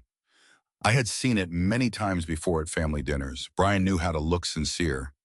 I stepped aside. 5 minutes. He entered. I did not take him into Thomas's office. Instead, we sat in the living room where I could see the front door. Brian remained standing for a moment before lowering himself into Thomas's old armchair. I hated seeing him there. Rachel told me you two talked, he began. She told you everything. His eyes shifted. She told me enough. That's not an answer. He sighed. Carol, I know you're upset. I almost laughed. Upset you're grieving. And now all this financial stuff has been dumped in your lap. All this financial stuff didn't fall from the sky, Brian. No, it came from you. His face remained calm. I made some investments that didn't work out. You borrowed money. Yes. You borrowed more money when the first investments failed. That happens in business.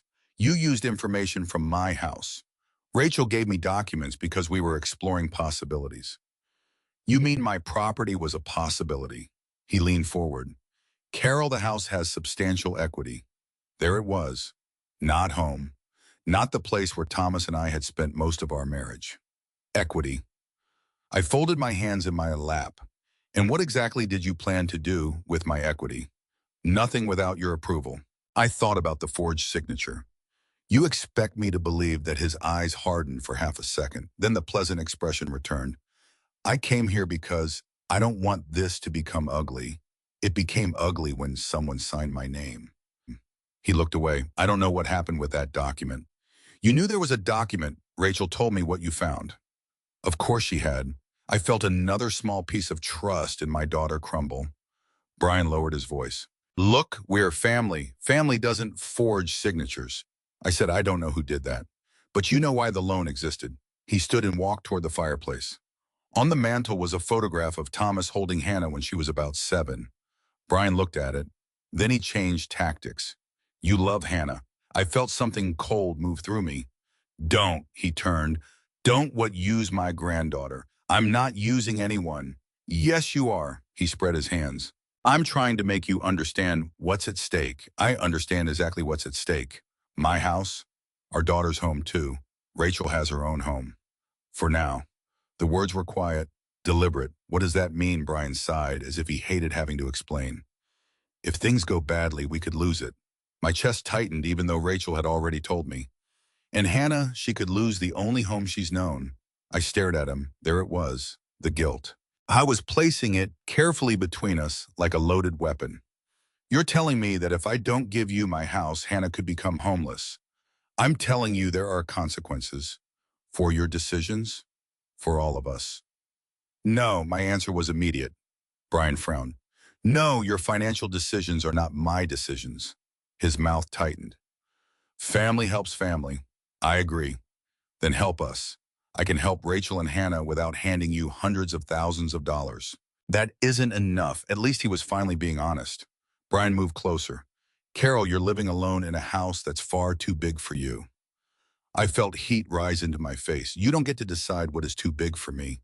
You're 64, so the upkeep alone, I managed this house before you ever entered this family. With Thomas, and now without him.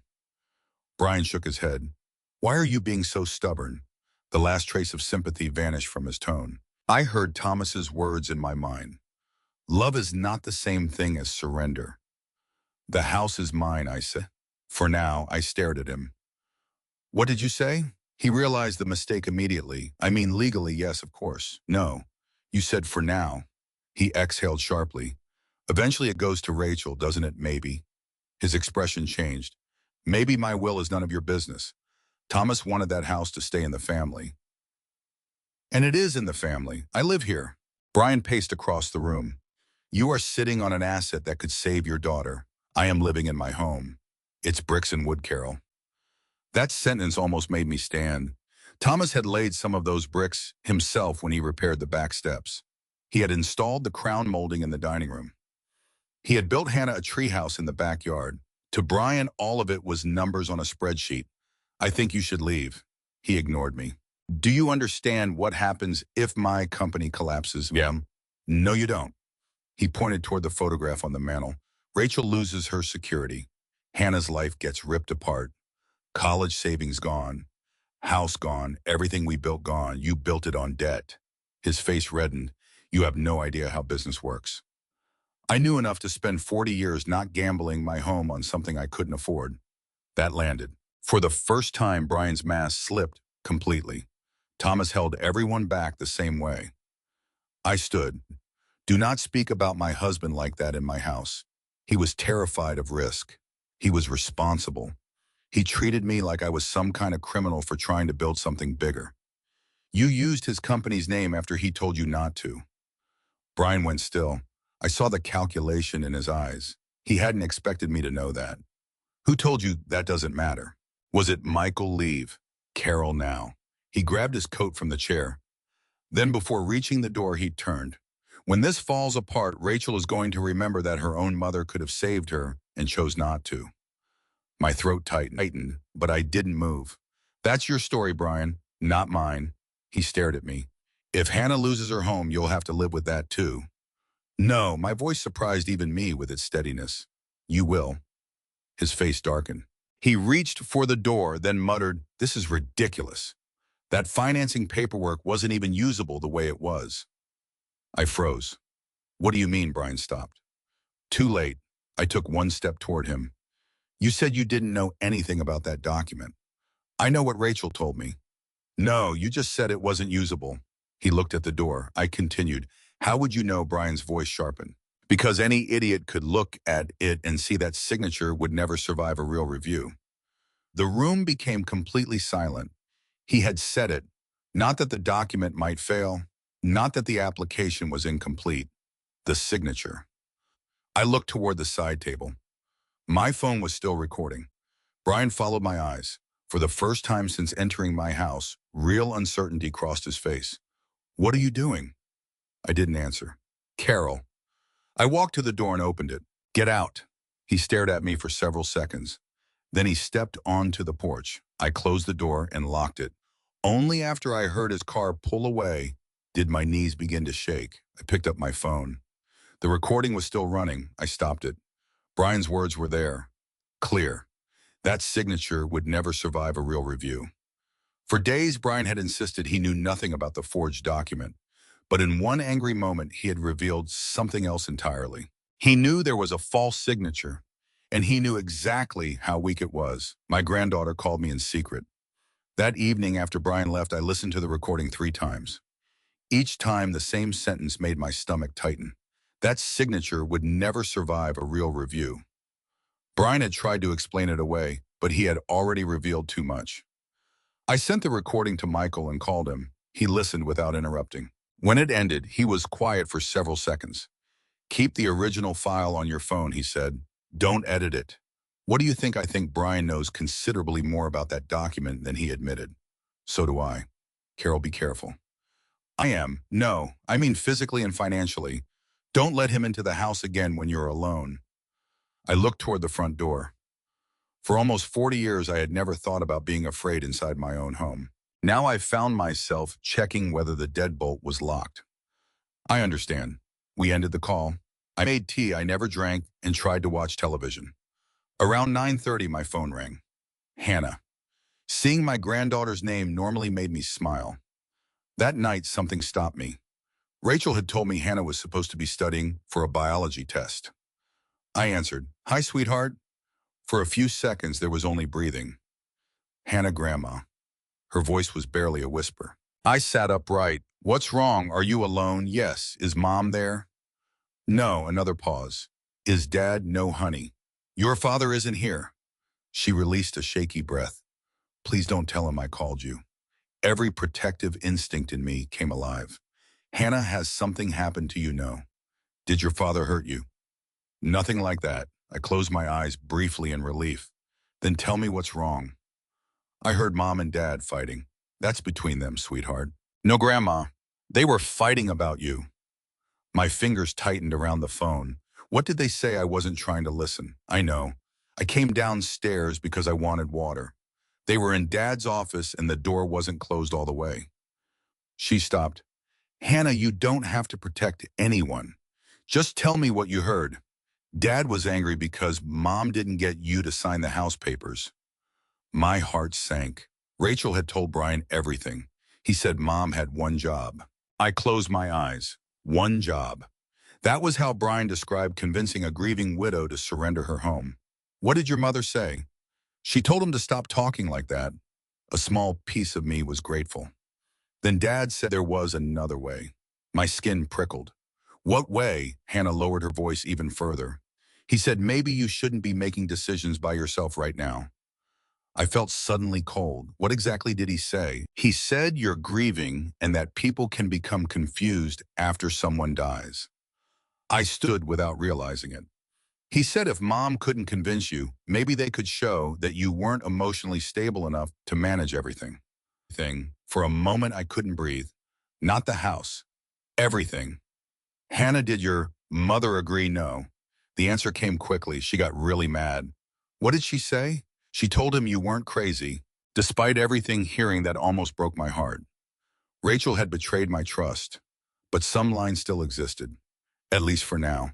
Then what happened? Dad said nobody had to call you crazy. He said there were legal ways to take responsibility for someone who wasn't making good decisions. I lowered myself slowly into Thomas's chair. Did he use any specific words? Hannah thought. I think he said guardianship. My hand went numb around the phone. Guardianship. I knew enough to understand what the word meant, but hearing it connected to my own life made it sound terrifying. Hannah listened to me carefully. None of this is your responsibility, I know. No, I need you to really hear me. You are 15 years old. You are not responsible for fixing your parents' problems or protecting me from them. She began crying quietly. I'm scared. I know, sweetheart. What if Dad tries to take your house? He won't. I tried to sound more certain than I felt. What if he says you can't take care of yourself? He can say anything he wants. Saying something doesn't make it true. I don't want Mom to get mad that I told you. I'm not going to drag you into this. I promise I will do everything I can to keep you out of the middle. That was the promise I could honestly make. I couldn't promise never to reveal where information came from if things became serious. But I could protect her as much as possible. Hannah, yeah, is your mom safe? I think so. Are you? Yes. If that changes, you call me anytime. Do you understand? Yes, I love you. I love you too, Grandma. After we hung up, I sat in silence. Then I called Michael.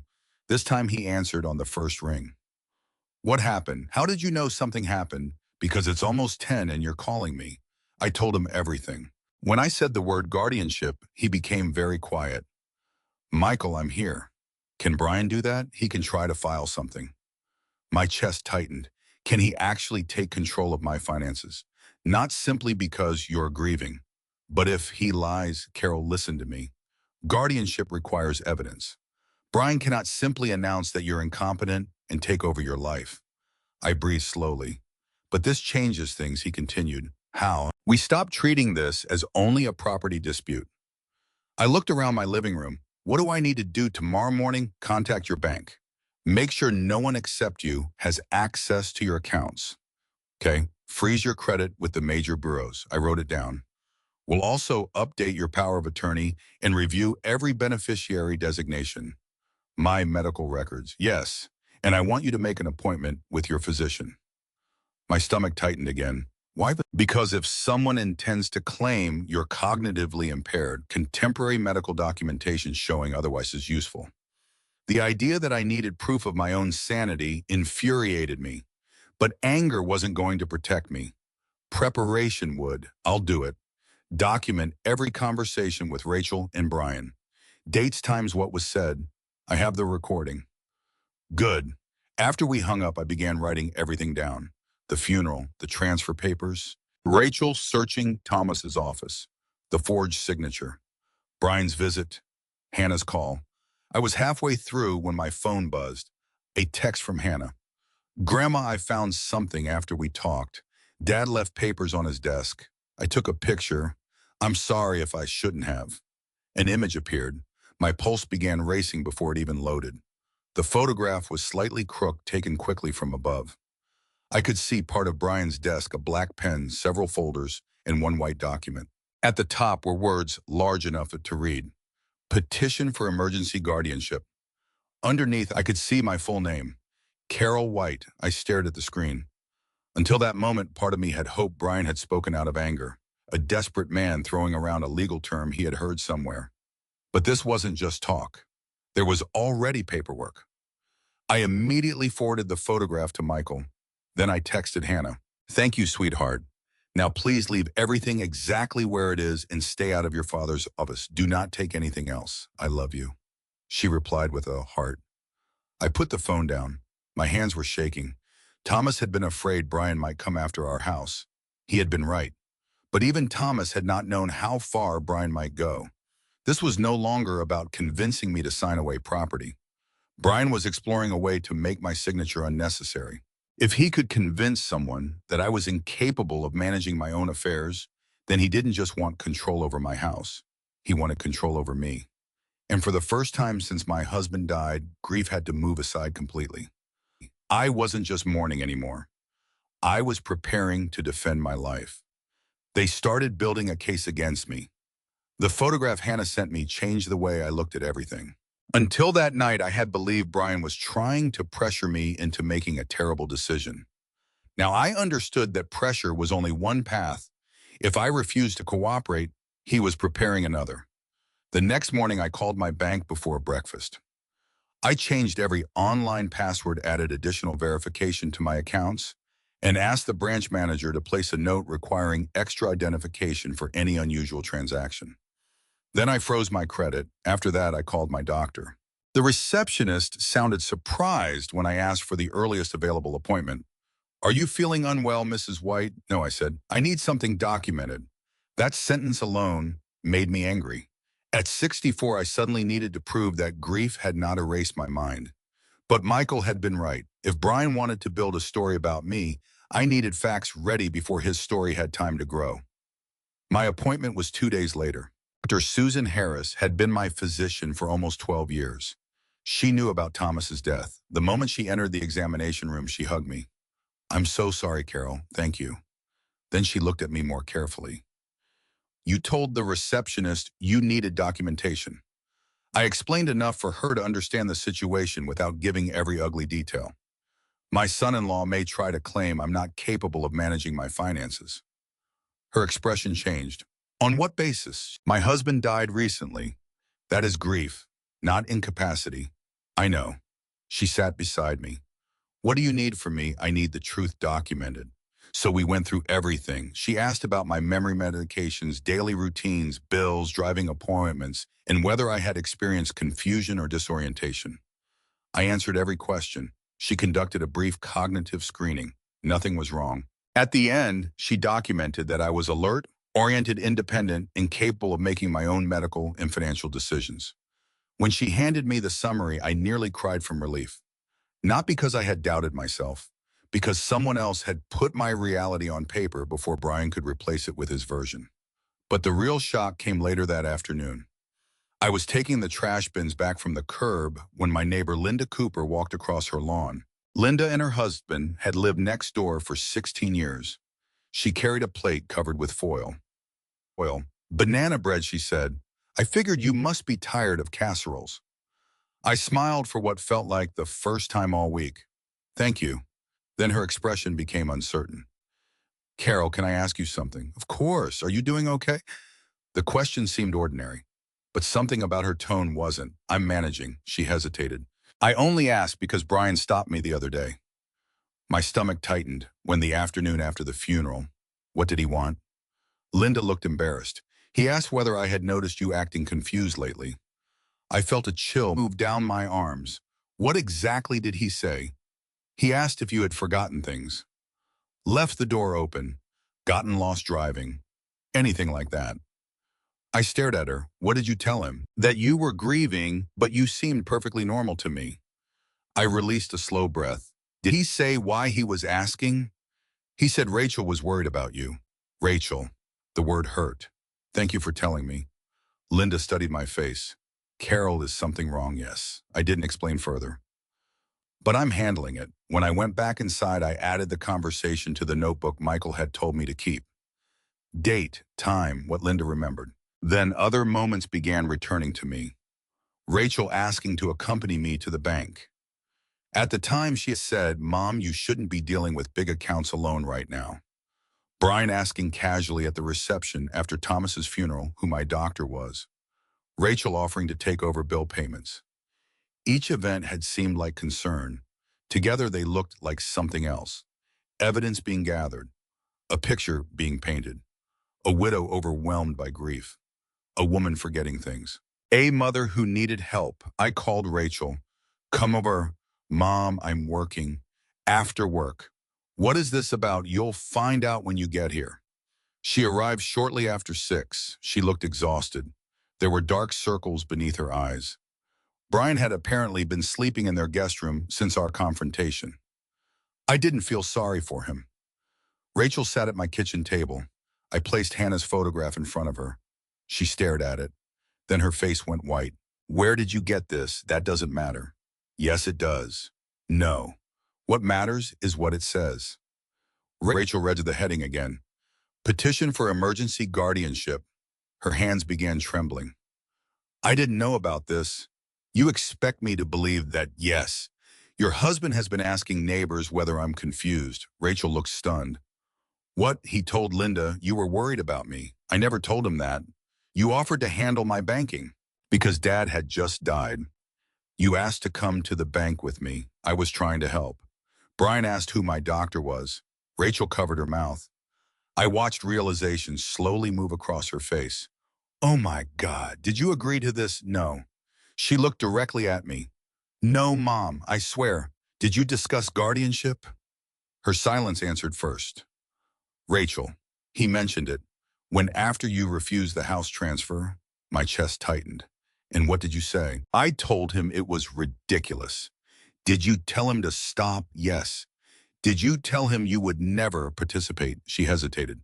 That hesitation hurt. "I told him you were capable." "That wasn't my question." Rachel looked down. "No, why not?" "I was scared of what everything falling apart." I shook my head. "You keep using fear as though it excuses every line you cross." She started crying. "I know. No, Rachel, I don't think you do." She covered her face. I wanted to comfort her. Instead, I remained seated. Boundaries felt cruel when you had spent your life confusing love with rescue. But Thomas's words stayed with me. "You are allowed to say no." Rachel eventually lowered her hands. "There's something else." My stomach dropped. "What?" She stared at the table. "I think Brian has signed my name before." I said nothing. "He handles most of the business paperwork," she continued. "Sometimes he'd bring things home and tell me where to sign. Other times he said he'd already taken care of routine forms." "What does taken care of mean?" "I didn't ask." "You didn't ask. I trusted him." The irony was painful. "What makes you think he signed for you?" Rachel swallowed. "A lender called me about 6 months ago. He mentioned a document I supposedly signed personally guaranteeing part of a loan." "Did you sign it?" "I didn't remember doing it." "What did Brian say?" "He said I had probably forgotten because there had been so much paperwork." I stared at my daughter. "And you believed that I wanted to?" Her voice cracked. "There was another document later." "Same thing. He said I signed it in his office." "Were you there?" "I don't think so." The kitchen went silent. For the first time, I watched Rachel look back at her marriage with the same suspicion I had been forced to use with her. "He could have forged you too," I said. Rachel's face crumpled. "I think he did." I felt no triumph, only sadness. "You gave him access to our information," I said quietly. "And all this time, he may have been doing the same thing to you." She looked at me with tears streaming down her face. "What do?" I wanted to say. "Come here." I wanted to take my child in my arms and make everything disappear. But I couldn't fix this for her. Not anymore. "You tell the truth," I said. "All of it." Rachel nodded, but I could see fear in her eyes. Brian's plan had been built on one assumption, that everyone around him would stay frightened enough to keep cooperating. For the first time, that assumption was beginning to fail. And Rachel was finally realizing that the man she had helped protect might have been quietly preparing to sacrifice her too. I made my daughter choose. Rachel stayed at my kitchen table long after she admitted Brian might have forged her name too. Neither of us knew what to say. For years, my instinct whenever Rachel was frightened had been to make the fear disappear. When she was 12 and terrified before a school presentation, I practiced with her until midnight. When she was 23 and lost her first job, Thomas and I helped with rent until she found another. When Hannah was born and Rachel barely slept for 3 months, I spent entire afternoons at their house folding laundry and warming bottles. That was what mothers did, I had always believed. We fix things. But sitting across from my daughter that evening, I finally understood that there were some things I could not fix without becoming part of the damage. Rachel, I said, I need you to listen carefully. She wiped her eyes. I am. No, really listen, because I'm only going to say this once. Her face tightened. I placed both hands flat on the table. I will not give Brian money. She looked down. I will not transfer this house. She nodded faintly. I will not let either of you use my property as collateral. I understand. And I will not lie to Michael, a bank and investor, or anyone else to protect Brian from consequences he created. Rachel looked at me. I'm not asking you to lie. You asked me for my house at your father's funeral. She flinched. I know. That means I need to be very clear about where the line is now. Her eyes filled again. I continued. If you and Hannah lose your house, you will not be homeless. Rachel blinked. What? You heard me. She stared at me. This house has 3 bedrooms. If you and Hannah ever need somewhere safe, there is a place here for you. Her mouth began trembling. But Brian, no, that one word changed her expression completely. Mom, no, he's my husband, and you are my daughter. Hannah is my granddaughter. You expect me to leave him. I didn't say that. Then what are you saying? I'm saying I will help you survive. I will not help Brian escape accountability.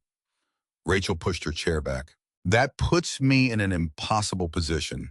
No, Brian put you in an impossible position. She stood and walked toward the window. The sun had almost disappeared behind the trees.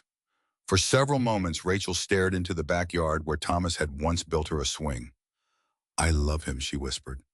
I know. He's Hannah's father. I know. We've been married 16 years. I know that too. Rachel turned. You make it sound so easy.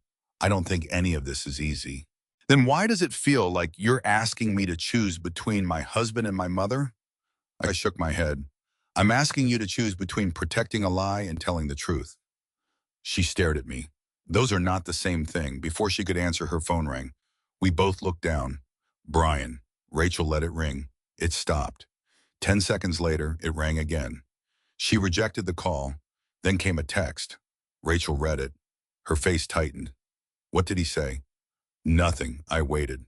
She sighed. He wants me home. Another message came. Then another.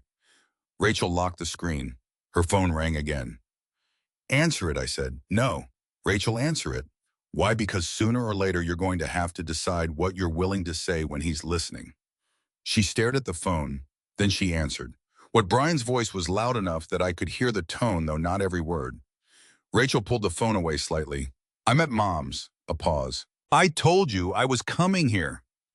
His voice rose. Rachel glanced at me. Then she pressed the speaker button. Brian's voice filled the kitchen. You've been there for 2 hours. Come home. I'm talking to Mom. About what? Rachel hesitated. Everything.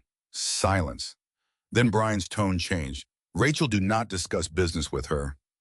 I almost laughed at the audacity. It stopped being just your business when you used my parents' information, Rachel said. Brian went quiet again. Are you alone with her? Yes. What has she shown you? Rachel's face changed. What do you mean documents? Documents, files. What has she shown you? I met my daughter's eyes. He wasn't asking how I was doing. He wasn't asking whether we were repairing our relationship. He wanted to know what evidence I had. Rachel seemed to realize the same thing.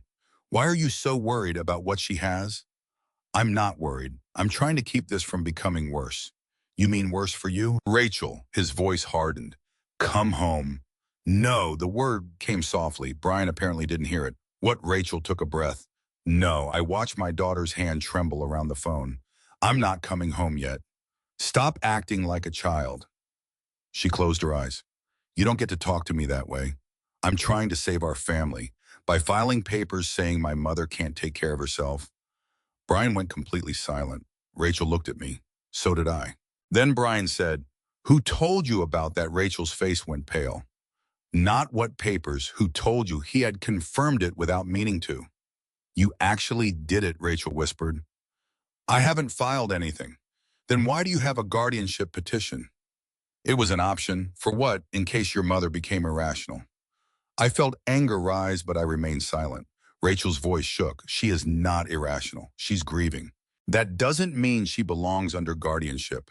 She is sitting on the only asset that could prevent this entire family from collapsing. There it was, the truth again.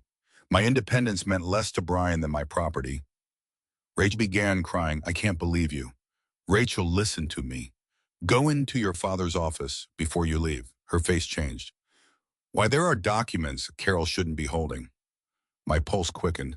What documents? Just bring back anything connected to the business or our financing. I watched something inside Rachel finally break. Not collapse. Break free. No. Brian became quiet. Excuse me, I said no. Rachel, no, I'm not taking anything from Mom. Do you understand what happens if those documents go to the wrong people? You mean Michael? I saw panic in the silence that followed.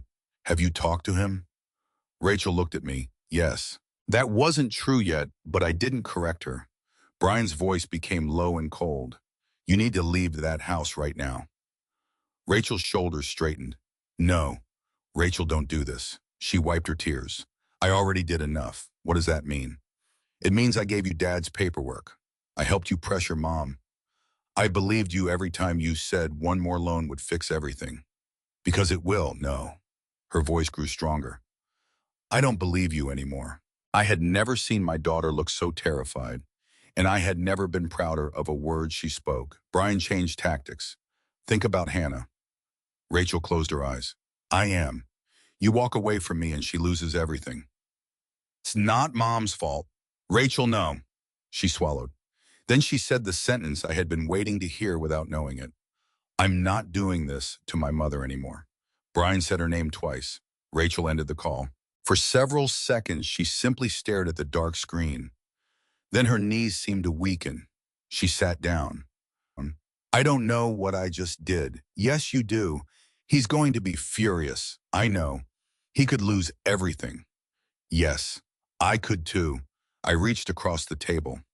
This time when I touched her hand, it wasn't to rescue her.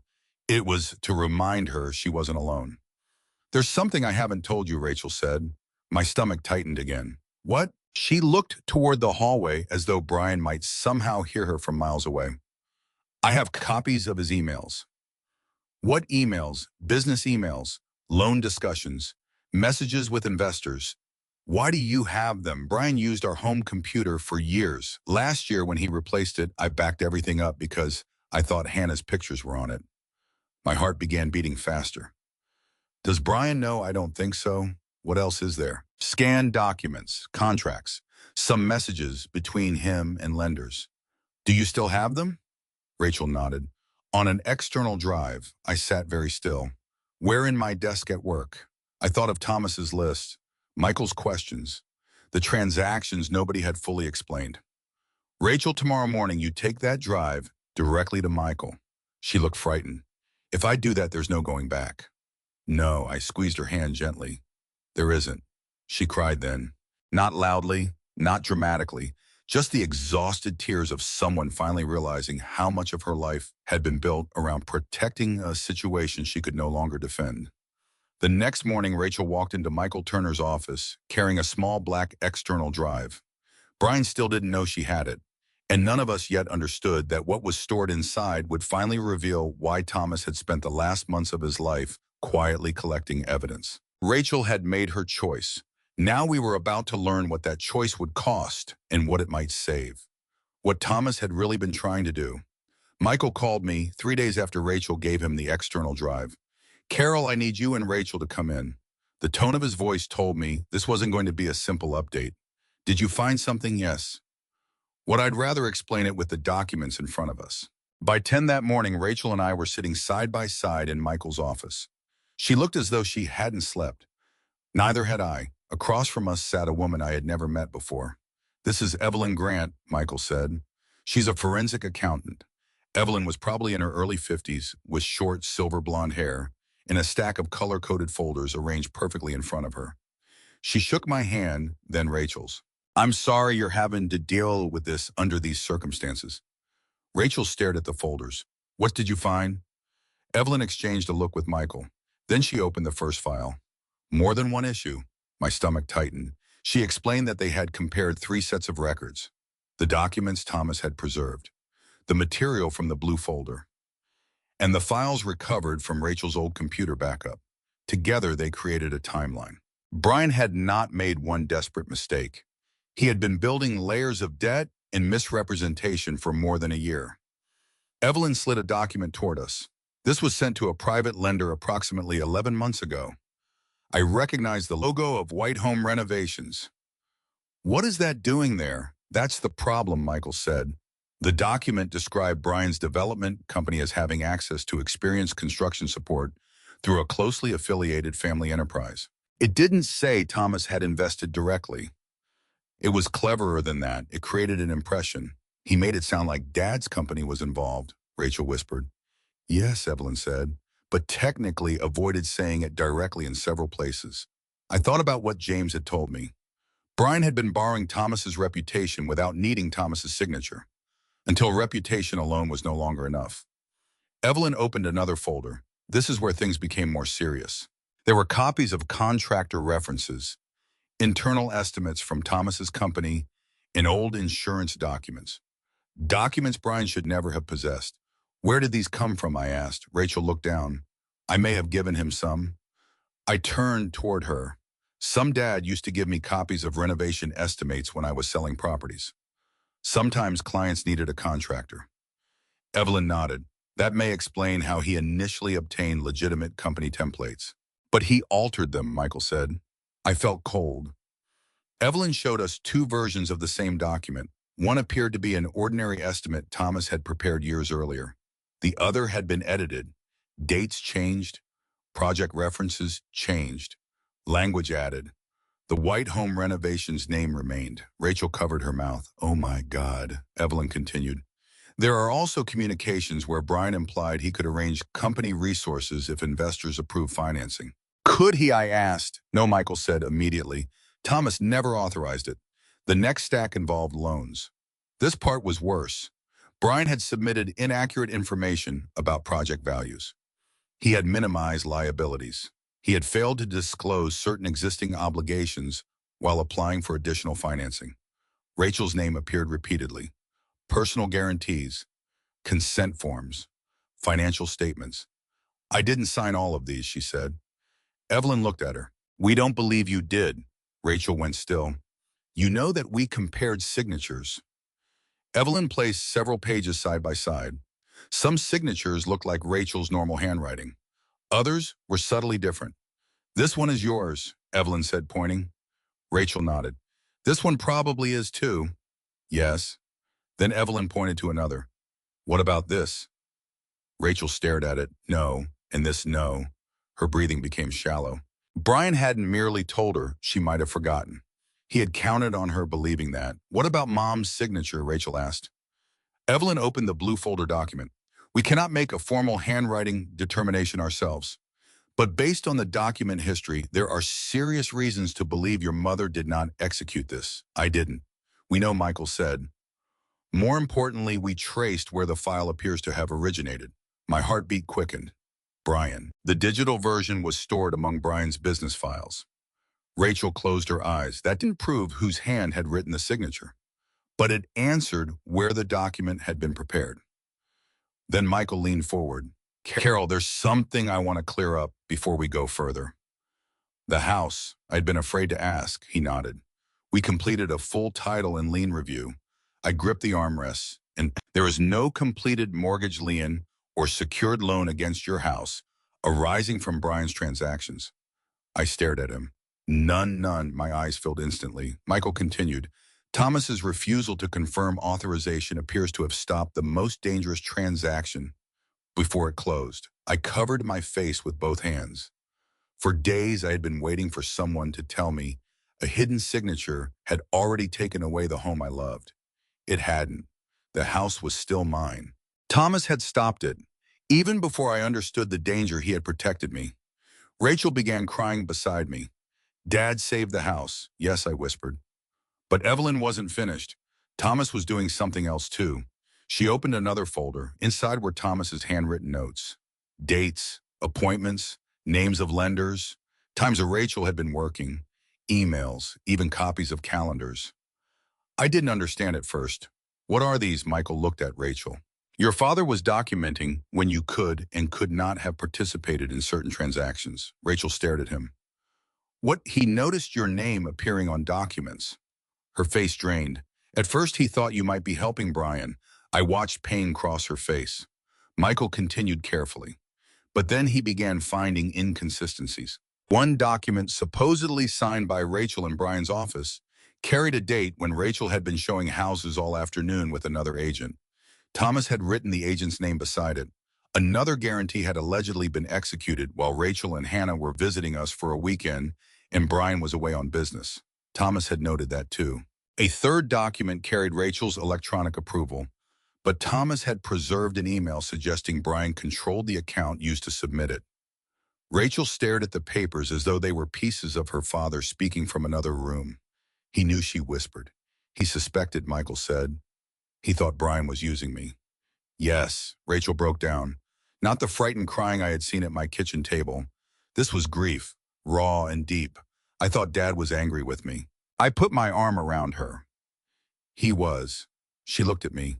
I didn't soften the truth. He was angry that you gave Brian our documents. He was angry that you kept choosing not to ask questions. She lowered her eyes, but that wasn't all he felt. Michael reached into the file. There's one note you should see. He handed Rachel a yellow legal pad page covered in Thomas's handwriting. Near the bottom, one sentence had been underlined twice. Need proof Rachel didn't knowingly authorize these. Protect her before Brian makes her responsible for everything. Rachel pressed the paper against her mouth. For days, she had feared her father's secret investigation meant he had stopped trusting her completely. Now we understood the opposite. Thomas had begun the investigation, suspicious of both Brian and Rachel, but as the evidence grew, his purpose changed. He wasn't gathering documents to cut his daughter out of the family. I was gathering them because he had begun to realize Brian might eventually blame her for the financial mess he created. Evelyn showed us email after email, Brian instructing staff to route communications through him, Brian sending documents using Rachel's credentials, Brian describing decisions as Rachel and I agreed when there was no evidence Rachel had even seen them. Some things Rachel had done willingly. She had supplied our property information. She had helped conceal how bad their finances had become. She had pressured me. Those choices were hers, but other things were not. And Thomas had been trying to preserve the difference. Rachel held his note in both hands. He was trying to save me. Michael nodded. Yes. The room went quiet.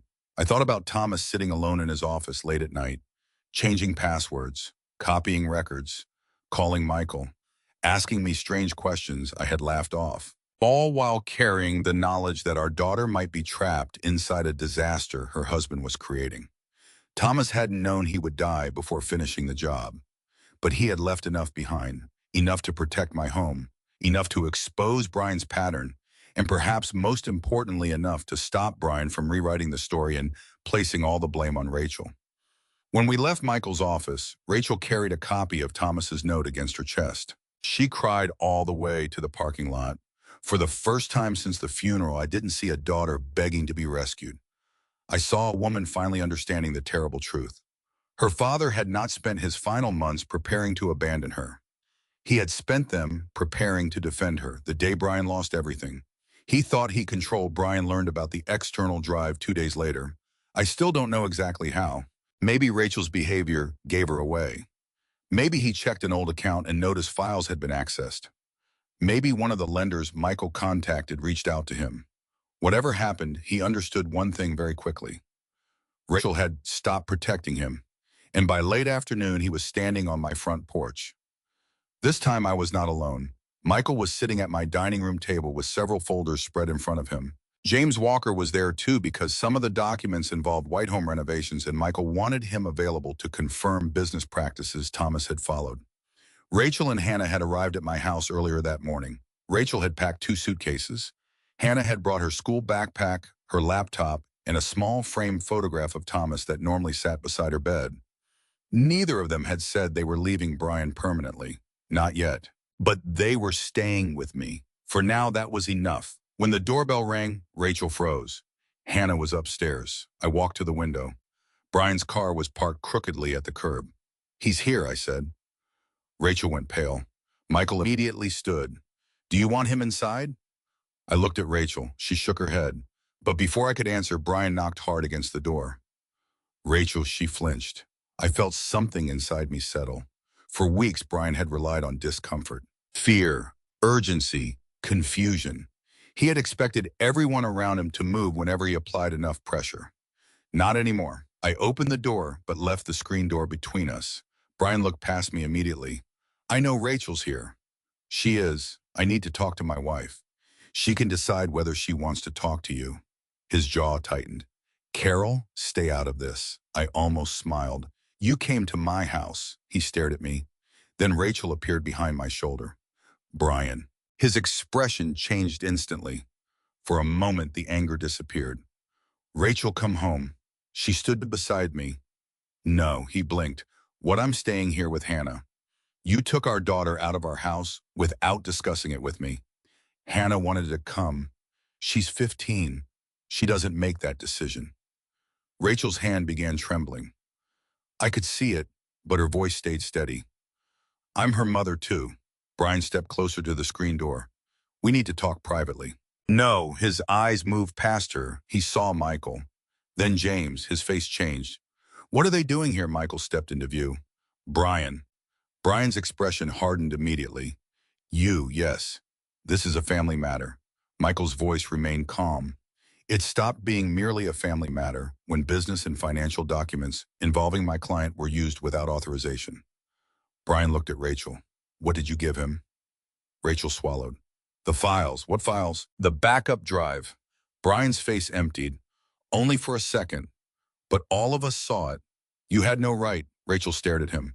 "No right to what? Keep copies of documents from my own computer." "You don't understand what was on there. That's exactly the problem. You made sure I didn't." Brian looked at me. "This is what you wanted, isn't it?" I frowned. "What?" "To turn her against me." "No. Thomas never liked me. Now he's gone and you're finishing what he started." Something snapped inside me. "Do not use my husband to excuse what you did." Brian laughed bitterly. "What I did, I tried to keep my family financially secure. You forged signatures." His face hardened. "You can't prove that. I didn't say whose hand wrote them." That silenced him.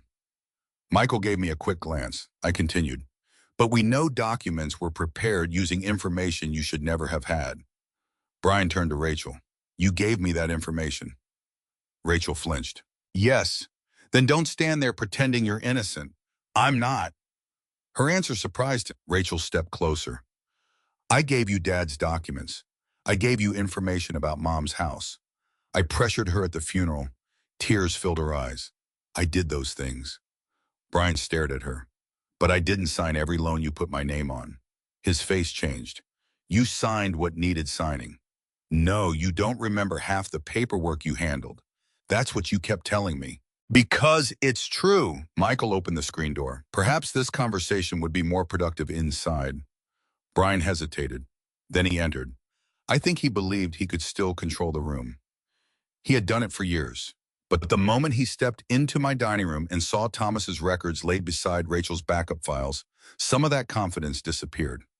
James stood near the end of the table. Brian looked at him. "You've been part of this too." James didn't react. "Thomas asked me to protect his company." Brian scoffed. "From what?" "From people using his name without permission."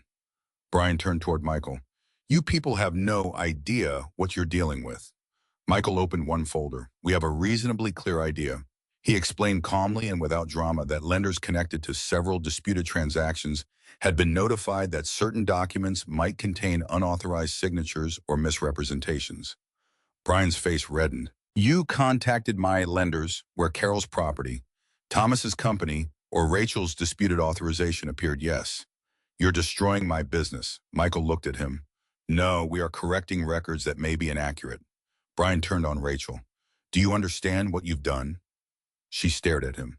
"Yes. No, you don't. If those lenders call the loans, we lose everything." Rachel's voice shook. Then maybe you should have thought about that before using everyone else's names. Brian pointed toward her. You were part of this. I was part of some of it. All of it. No. Yes. His desperation was finally visible. You approved the deals. Some. You knew we needed money. Yes. You knew what was at stake. Yes. So don't think you can walk away and leave me holding everything. There it was. The threat Thomas had anticipated. Rachel's face went pale. You're going to blame me. I don't have to blame you. Your name is already on the paperwork. Michael reached for another folder. That may be less useful to you than you think. Brian looked at him. Michael removed copies of Thomas's handwritten notes. Thomas documented several instances where Rachel appears not to have been present when documents bearing her signature were supposedly executed. Brian said nothing. Michael continued. We also have electronic records showing documents transmitted through accounts controlled primarily by you. That proves nothing. Perhaps not by itself. Michael placed another page beside it. But combined with emails, timestamps, witness records, and inconsistent signatures, it creates questions that lenders and investigators may want answered. Brian's face had gone gray. Rachel was crying now, but she didn't retreat. My father knew. Brian looked at her. I knew you were using me. Your father hated me.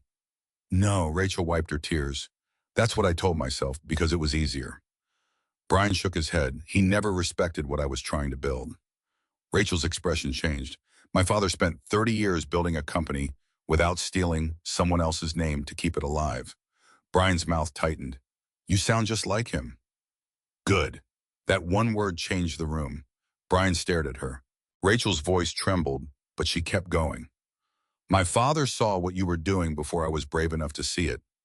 Brian looked toward me. This is because of you. No, I said. He pointed toward the house around us. If you had just cooperated, none of this would be happening. There was the final truth, not if I had helped, if I had cooperated, as though my life belonged to his emergency. I stood. Everything happening to you started with choices you made before Thomas died. Brian opened his mouth. I raised my hand. You used his company after he told you to stop. You used information Rachel gave you. Documents appeared with signatures we dispute. Then when I refused to hand over my home, you started preparing paperwork to call me incapable. Brian looked away. My refusal didn't create your problem. I stepped closer. It only stopped you from making your problem mine. For several seconds, nobody spoke. Then Michael closed the folder. The house cannot be used to rescue these transactions. Carol retains control of it, and relevant parties have been informed that she did not authorize the financing document we reviewed. That was the moment Brian finally understood. The house was gone. Not physically, not legally. Gone from his plan. There would be no signature, no transfer, no easy equity, no frightened widow to pressure. Brian looked at Rachel one last time. Come home. She shook her head. No. Hannah needs her father. She also needs the truth. He stared at her, then at me. For once, Brian Bennett had nothing left to say that could move any of us. He walked out. I heard the front door close behind him. Rachel collapsed into the nearest chair and covered her face. James quietly stepped away. Michael began gathering the documents. I placed my hand on Rachel's shoulder. Nothing was magically fixed. Brian's debts still existed. The disputed document still had to be examined. Rachel still had to face her own mistakes. But something fundamental had changed. Brian had spent years controlling the story. That afternoon, he lost that control. And the evidence Thomas had collected before his death had done exactly what he intended. It had protected me. It had protected his company. And when Brian finally tried to drag Rachel down with him, it became the shield Thomas had quietly built for his daughter too. I kept my house, but I let go of the anger 3 months after Thomas's funeral. The house sounded different. Not the way it had before he died. I don't think anything could ever make it sound exactly like that again. Thomas had a way of filling a room without trying. He whistled while making coffee. He complained at the television during football games. He opened cabinet doors too hard and never remembered to close them. For weeks after he died, the silence had felt like punishment. Now on a Saturday morning in early spring, I could hear Hannah laughing upstairs. Rachel was in the kitchen making pancakes. And for the first time since the funeral, the house felt alive without feeling like it was betraying Thomas's memory. Rachel and Hannah had been living with me for nearly 2 months. Rachel had separated from Brian shortly after the confrontation at my house. There were lawyers involved now, financial investigations, questions from lenders, documents being reviewed. Brian's business problems had not disappeared simply because Rachel finally walked away from him. But I had stopped asking Michael for every detail. Some consequences belonged to Brian, some belonged to Rachel, and some things were now in the hands of people whose job was to sort through the legal mess. My job was different. I had to decide what kind of mother I wanted to be after trust had been broken. That was harder than I expected. Forgiveness sounds beautiful when people talk about it from a distance. Up close, it is messy. Rachel was still my daughter, but she was also the woman who had asked for my house beside her father's coffin. She had given Brian our financial documents. She had entered Thomas's office looking for the blue folder. Those facts did not vanish because Brian had manipulated her too. So when Rachel moved in, I made rules, not suggestions, rules. One evening during her first week back, I sat across from her at the kitchen table. No access to my bank accounts. She nodded. No handling my mail unless I ask. Okay. No signing anything for me, I understand. No asking what I'm leaving you in my will. Her face tightened. Mom, I would never. You already asked for the house before your father was buried. She looked down. You're right, and there's one more. She waited. If you ever lie to me because you think the truth will make me angry, I would rather have the anger. Rachel's eyes filled with tears. I understand. I believe she did.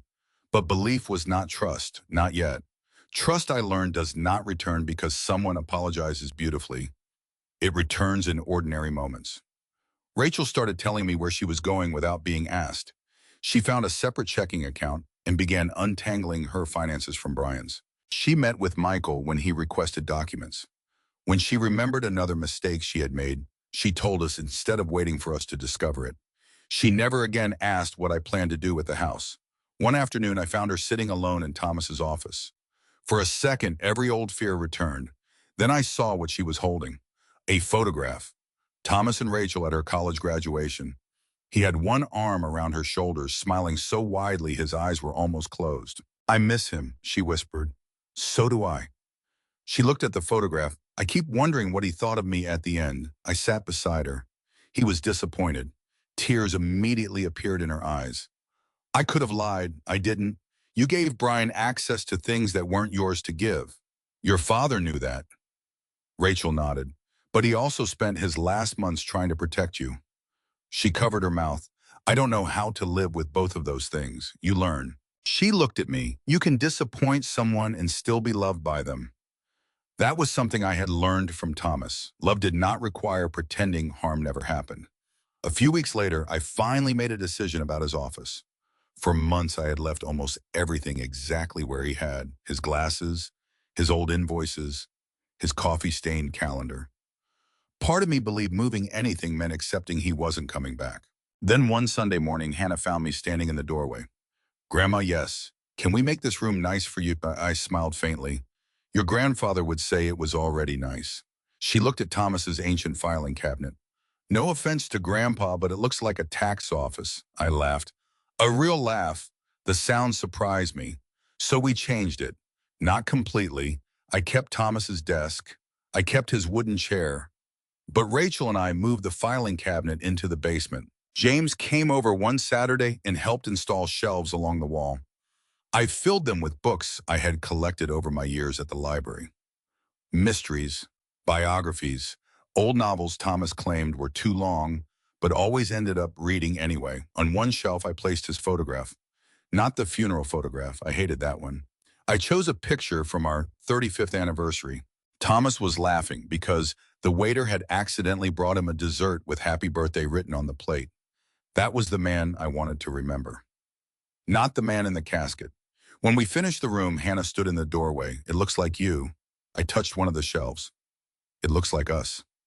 The following weekend, Hannah asked if we could plant something for Thomas. We went to a garden center outside Pittsburgh and chose a young dogwood tree. Thomas had always liked them in the spring. James helped us dig the hole in the backyard. Rachel held the tree straight while Hannah filled soil around the roots. I stood beside them watching 3 generations of my family rebuild something together. Not perfectly, but honestly. When we finished, Hannah tied a small ribbon to one branch. "For Grandpa," she said. That evening, after Rachel and Hannah had gone upstairs, I sat alone in my new reading room. I opened the drawer where I kept Thomas's letter. I had read it so many times I nearly knew every sentence by heart. Love is not the same thing as surrender. You are allowed to say no. Their emergency does not automatically become yours. Those words had carried me through the worst weeks of my life. But that night I noticed something. There was writing on the back of the final page. A short paragraph I had somehow overlooked because the ink was lighter, and Thomas had written close to the fold. My hands began trembling. I turned the page toward the lamp. "Carol, one more thing. If Rachel ever finds her way back to herself, open the door for her. She may need her mother more than she knows. Just don't hand her the keys to your life." I sat completely still. Then I laughed and cried at the same time. "That sounds exactly like you," I whispered. Thomas had known me too well. He knew my danger was not only giving away money. My danger was loving people so much that I sometimes disappeared inside what they needed from me. He wanted me to keep the door open, but the keys were mine. A few minutes later, Rachel appeared. "Mom," I wiped my cheeks. "What happened?" I handed her the page. She read the final paragraph. Her face crumpled. For a moment, I thought she might apologize again. Instead, she simply sat beside me. "I'm trying," she whispered. "I know. I don't expect you to forget. I won't." She nodded. "Do you think you'll ever trust me again?" I looked at it toward the backyard. The new dogwood was visible through the window, thin and fragile, tied to 2 support stakes, while its roots settled into unfamiliar soil. "Yes," I said, "but not because I decide to one morning." She waited. "Because you keep giving me reasons to." Rachel nodded. "That's fair."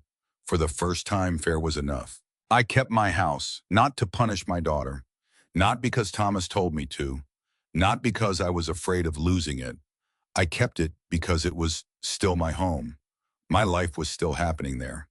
And one morning, months after I had stood beside my husband's coffin, believing everything familiar had ended, I walked into the kitchen and found Rachel drinking coffee while Hannah complained about homework. Sunlight came through the window. Thomas's chair was empty. It would always be empty. But I no longer saw emptiness everywhere I looked. I saw survival. I saw boundaries. I saw a daughter learning accountability. I saw a granddaughter who still felt safe enough to laugh. And I finally understood the last lesson my husband had left me. Love does not require giving someone the keys to your life. Sometimes the healthiest kind of love is opening the door, standing firmly inside your own home, and letting someone earn their way back in. What I learned from everything that happened is that love and sacrifice are not always the same thing. For most of my life, I believed being a good wife, mother, and grandmother meant giving more whenever someone I loved needed something. I thought saying no was selfish. I thought protecting myself might make me cold. But Thomas taught me one final lesson after he was gone. You can love someone deeply without surrendering your safety, your dignity, or the life you spent decades building. Sometimes the people closest to us make terrible choices. Sometimes fear turns good people into dishonest ones. And sometimes someone we love becomes so lost inside another person's manipulation that they hurt us before they finally understand what they are doing. Forgiveness does not mean pretending that hurt never happened. It does not mean handing trust back immediately. It means leaving room for change while still protecting the boundaries that keep us whole. Rachel was given a second chance because she eventually chose truth over fear. But a second chance was not the same as a clean slate. She had to rebuild my trust, one honest decision at a time. And that may be the most important lesson of all. You are allowed to say no to someone you love. You are allowed to protect what is yours. You are allowed to forgive without forgetting the lesson. And you are never too old to discover that your own life still belongs to you. If this were your family, would you have forgiven Rachel? And what would you have done if your own daughter asked for your house at your husband's funeral? I would truly love to hear your thoughts, especially if you have ever had to set a painful boundary with someone you loved. Share your story in the comments below. Your experience may be exactly what another person reading needs to hear today. And if this story touched your heart, please subscribe to the channel and stay with us for more stories about family betrayal, courage, second chances, and finding the strength to choose yourself when it matters most.